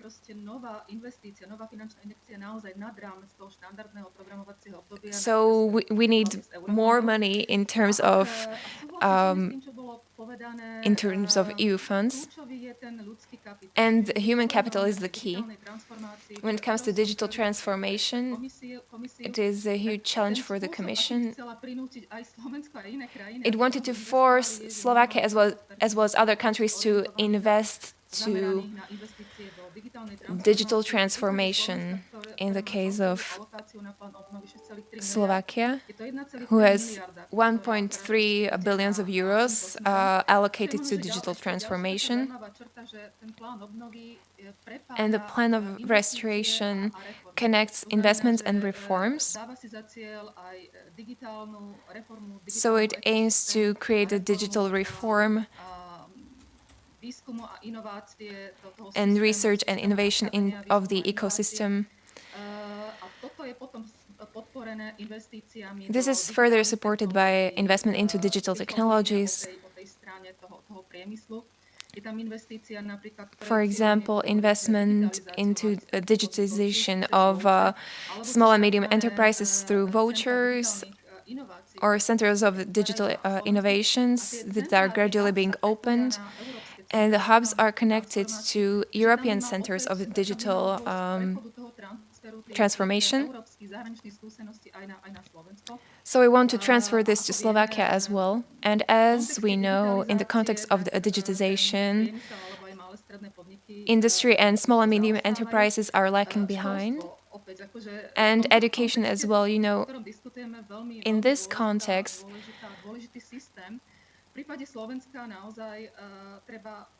in case of Slovakia, we have to look at all levels of education, primary, secondary, as well as higher education. So through the plan of restoration, we connect reforms and investments. And I would like to highlight the curriculum reform that should highlight digital skills and focus on the regions, where it should create regional centers which should help implement this curricular reform by teachers. Teachers are a gem in all of this process. We have to improve their preparation and the system of university educational system, but as well as further education and digital skills. So reforms and investments should be implemented in this way. When it comes to digital skills,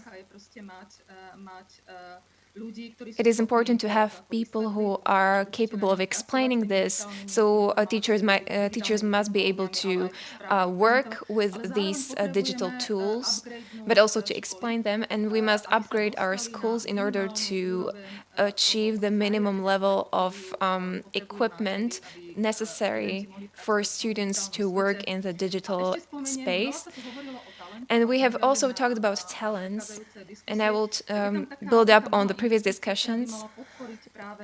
So one of the investments should promote return of talents from 0.6% to 1%. There is a support of several scholarships. There are many students studying abroad, and actually the most from the member states of the EU. So we have to start up several areas and support them by investments, and a part of that should be supplemented by cohesive politics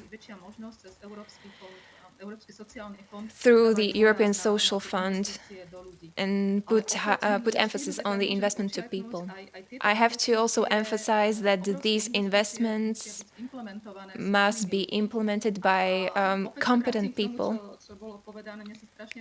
And I really like the concept of digital agents, because this is what we need. We need more people that are able to translate how the plan of restoration is set up and translate it to the level of implementation. So in order to be able to see the outputs in 2026. And I have to underline one more thing. And I hope that these characteristics will help implement these investments, which is to provide reimbursements through achieving milestones. So each year we will look at the schools if they achieved the level of digital equipment necessary, and based on that the money will be reimbursed. So the mechanism is different than in case of structural funds, and it is oriented on to the outputs. And we will see if Slovakia will achieve this allocation or not. Ludmila, you mentioned brain drain, which is truly alarming in Slovakia. But we also have positive examples. For example, Juraj, who came from Prague to Košice. Juraj, I have two questions for you. First, Ludmila mentioned a huge amount of money available, especially and also for private companies. Is it easy to understand for you? Is the mechanism so that a company like yours can actually access these funds? This is my first question. And the second question, you were talking about how you are retraining your employees. So US still has 9,000 employees, especially compared to other companies in Slovakia. But digital agents are those people that are interested in educating themselves in training, and this is the lifelong learning. This is the people who know that they have to invest into themselves and attain skills necessary for their employability in the market for the next decades. On the other hand, Slovakia is very low in EU statistics. Only 2.8% of our employees are committed to lifelong learning, compared to Sweden 28.6%, Finland 27%, Denmark 20%. These countries are very close. For example, Czech Republic is twice as much. Hungary, 5%. Do you have employees like these who want to keep on learning, or is it something that just happened by chance? Okay, so I will start with the first question. When it comes to funds, we are observing the situation of the plan of restoration of resilience. We are using modernization fund.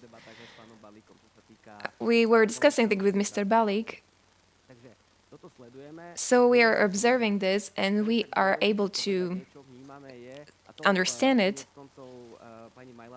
But what Mrs. Majlatova mentioned is the lack of people on various levels of the government who could help companies spend this money in terms of state aid or various funds. And that is a huge gap that we see.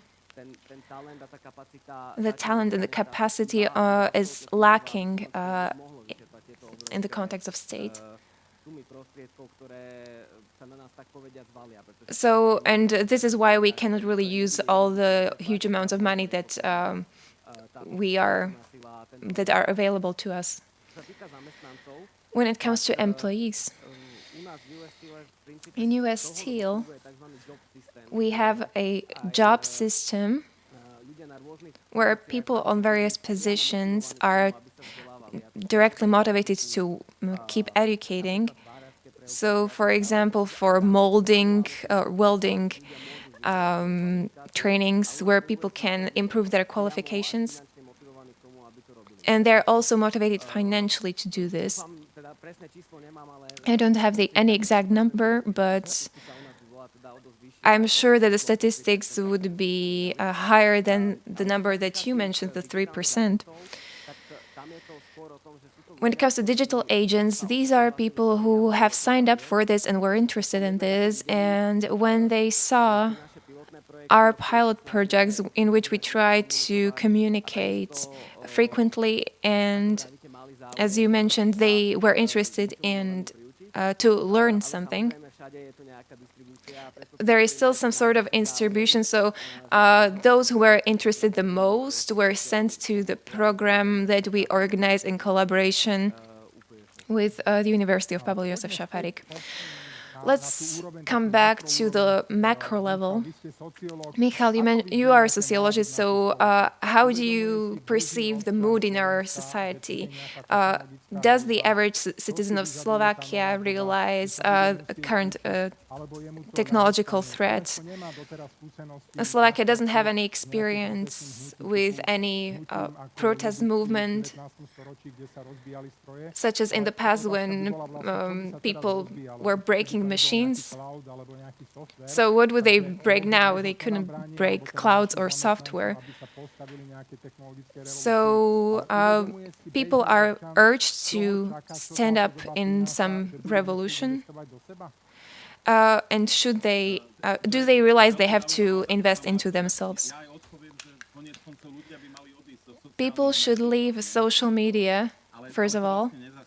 But we cannot stop this, so it's just as much nonsense as when some workers were throwing machines, throwing out of windows because they believed that they were taking their jobs. So, based on several surveys, we can say that firstly, people in generally do not realize their need for reforms. Reforms have very negative connotation. Most people refuse reforms. Secondly, people don't like that Slovakia is becoming a production line. And thirdly, people don't realize that education in 21st century is a lifelong journey, that you cannot just study something and that will be sufficient for the rest of your life. It's not like this in the 21st century. And all of this is happening in times when Slovak students on a very good level in technological subjects, for example, so in PISA tests, Slovakia is having quite okay results, not as good as, for example, Estonia, but it's still okay. But when it comes to reading comprehension, they are lacking behind. So there's always more and more people who read the text and don't understand what they have just read. And social media affect this. But if this actually develops, they will have technical skills, but not technical skills for the 21st century.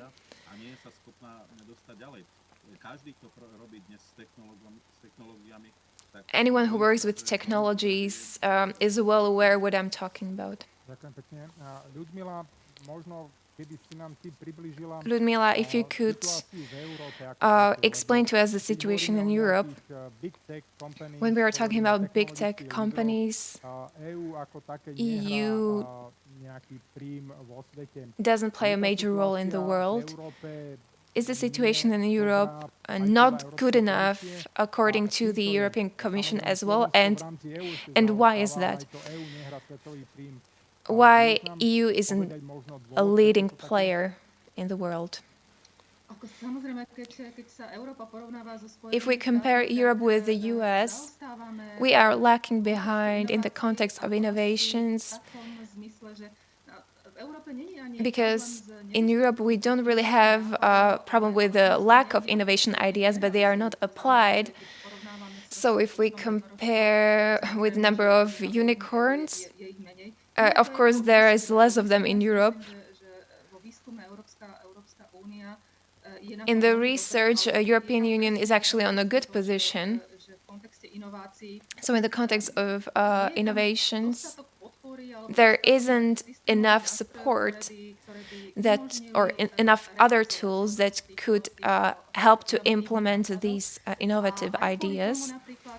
And this is also why we revised the new program period. It's called Horizont Europe. European Innovation Board Council helps to accelerate and boost innovations, but also provides support to implement these innovations into real life, into practice. So it gives award to companies that were able to become competitive in Europe. So in Slovakia, we started supporting companies that got this seal of excellence. So when we're talking about digitization, there is also another tool, Digital Europe, that was not in the last program period. It is a new tool. It is supposed to support digital skills, implementation of digital technologies, and to support cybersecurity. All of this is in the palette of financial tools, which is important. And I will also mention one more thing, that the EU Commission has adopted a digital compass where it has set basic goals for 2030, because it wants to go by the digital transformation. And it expects a basic level of digital skills for adults for 80% of the population. So by 2030, we expect this number to rise also in Slovakia to 80%. We need people to be able to, which are able to coordinate these complex systems and to implement artificial intelligence. We need people with above average digital skills, which is only 27% in Slovakia. On the European level, we need 20 million people who should have these skills. It is good to see and compare Slovakia in the context of these goals, which are set on the European level until 2030. There we can see 90% of small to medium enterprises will have a basic level of digital intensity by 2030. In the case of Slovakia, the number is probably very small. And there, in this case of these SMEs, we can use digital hubs that I mentioned earlier. So this might be just a brief reaction. So if I could just add to what Mr. Vašička said, I agree that young people have problems with reading comprehension, which leads to many misinformation, and which is very important is to support critical thinking. And I think this also should be the aim of the curriculum reform, and also is the need to collaborate in terms of different sectors, different teams. We need people who are able to think critically. They should be able to read with comprehension, and they should be able to create teams and support teams and be able to solve cross-sectorial topics such as digital transformation or green transformation. All of these are horizontal topics that dissect different sectors. Thank you. We don't have much time, so just one more round. Juraj, I don't know your interviews, but I suppose they don't include only a reading comprehension, because I think that people who read with comprehension only do not fit into your company so well. So we are going to present some principles, some amendments for promoting digital transformation, and so we should try to focus instead of EQ and IQ into AQ and WQ. So AQ means adaptability quotient, and the second one is the work quotient, the ability to function in the world. So is this something that you are looking for in your aspiring candidates? And if not, what else? Or what is something else that you are looking for in terms of digital skills? We're also talking about cognitive skills. So what is the thing that US still needs in order to be able to operate on the global market of the 21st century? So I will mention our digital studio. So AQ and WQ, yes, we are looking for people who have the combination of these skills, the hard skills, in terms of data science and programming, but also soft skills in terms of the ability to learn and to be able to understand the metallurgic process standing behind all of this, and that they will optimize in their work. But also the ability to work in team, to work with different types of people in cross-functional teams who implement these processes. But also to be able to handle uncertainty, which is an inherent part of these solutions and models. So we often don't really know what the solution will be like in the end. And so this is also important in our opinion, especially nowadays, to be able to handle and manage uncertainty. Michal, for you, if you could say one advice what this country should do specifically, and to name who is responsible for this, to fill this gap, and which is even widening maybe. What should we do to fill this gap? I would mention several things, but if I should mention only one, well, okay. I would start I would take over the innovative educational system from Estonia.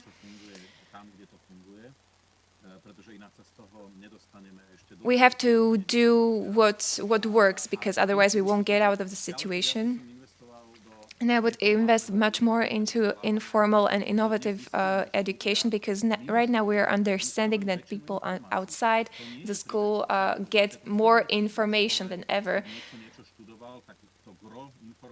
So it's not like in the past when people gained most of their knowledge in schools. Now they gain their knowledge from the internet and other sources, and we must start connecting these flows.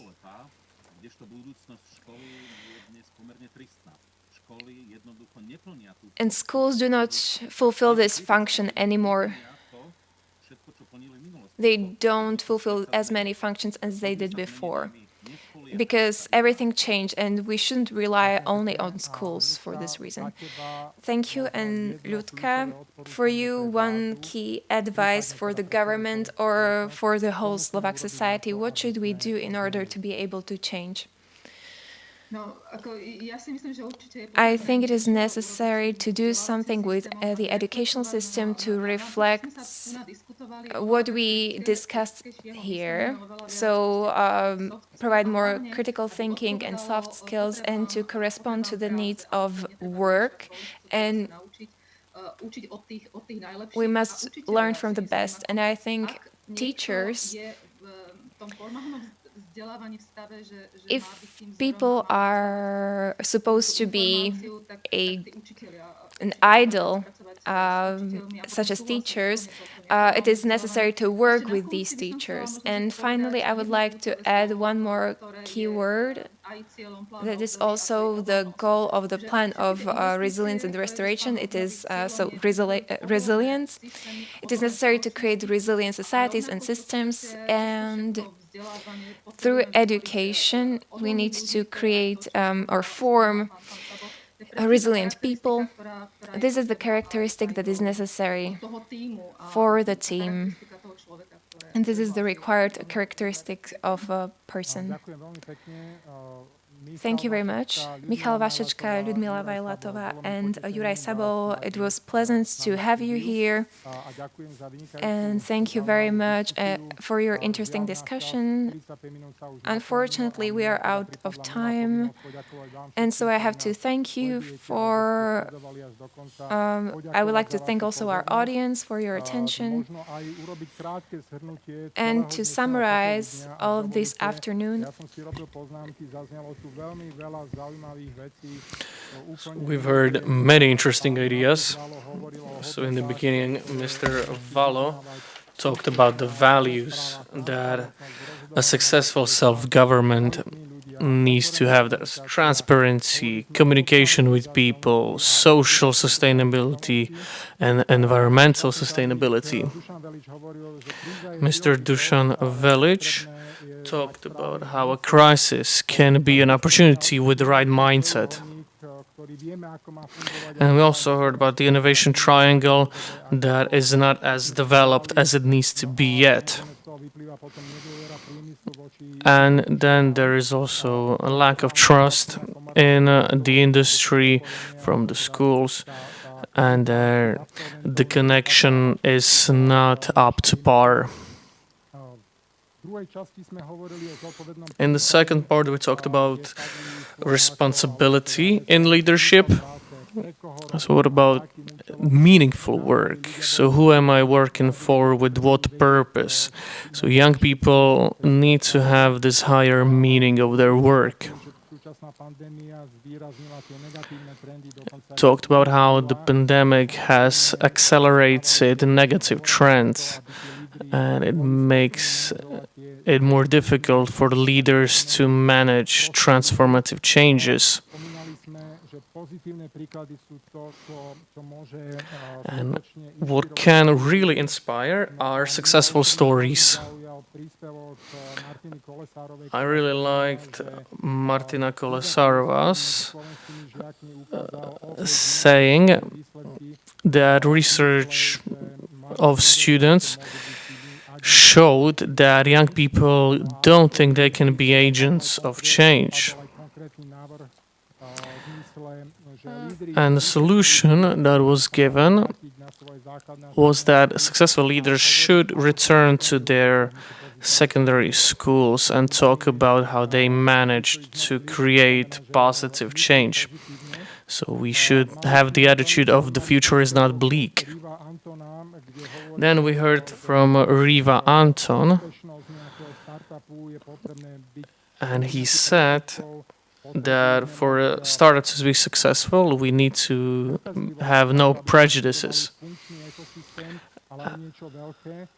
And with this, we can also build a functioning ecosystem. We shouldn't cry over spilled milk, but we should learn from our mistakes.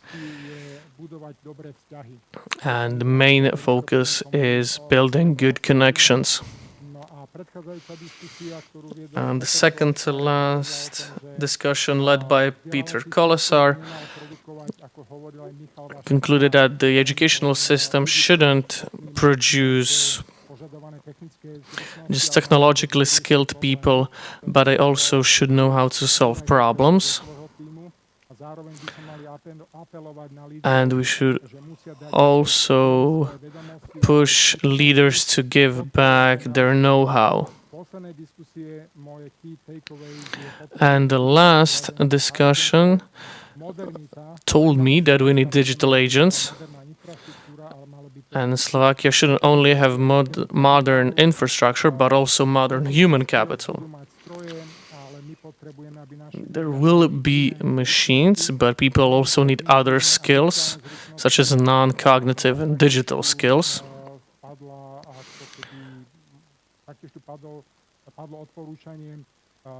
And we also had the idea of not reinventing the wheel, but maybe taking some ideas from other countries when it comes to education. Ladies and gentlemen, I would also like to thank our sponsors. So that's Remio Verum, and that's US Steel Košice, main partner Deutsche Telekom, and partners Semptom. We'd also like to thank Creative Industry and Festival Art and Tech Days, which starts tomorrow. We also thank the cluster of IT Valley and the University Technical Park Technicum. Also like to thank Promiseo that allowed us to make this conference happen. I'm sure we'll see each other next year. Thank you.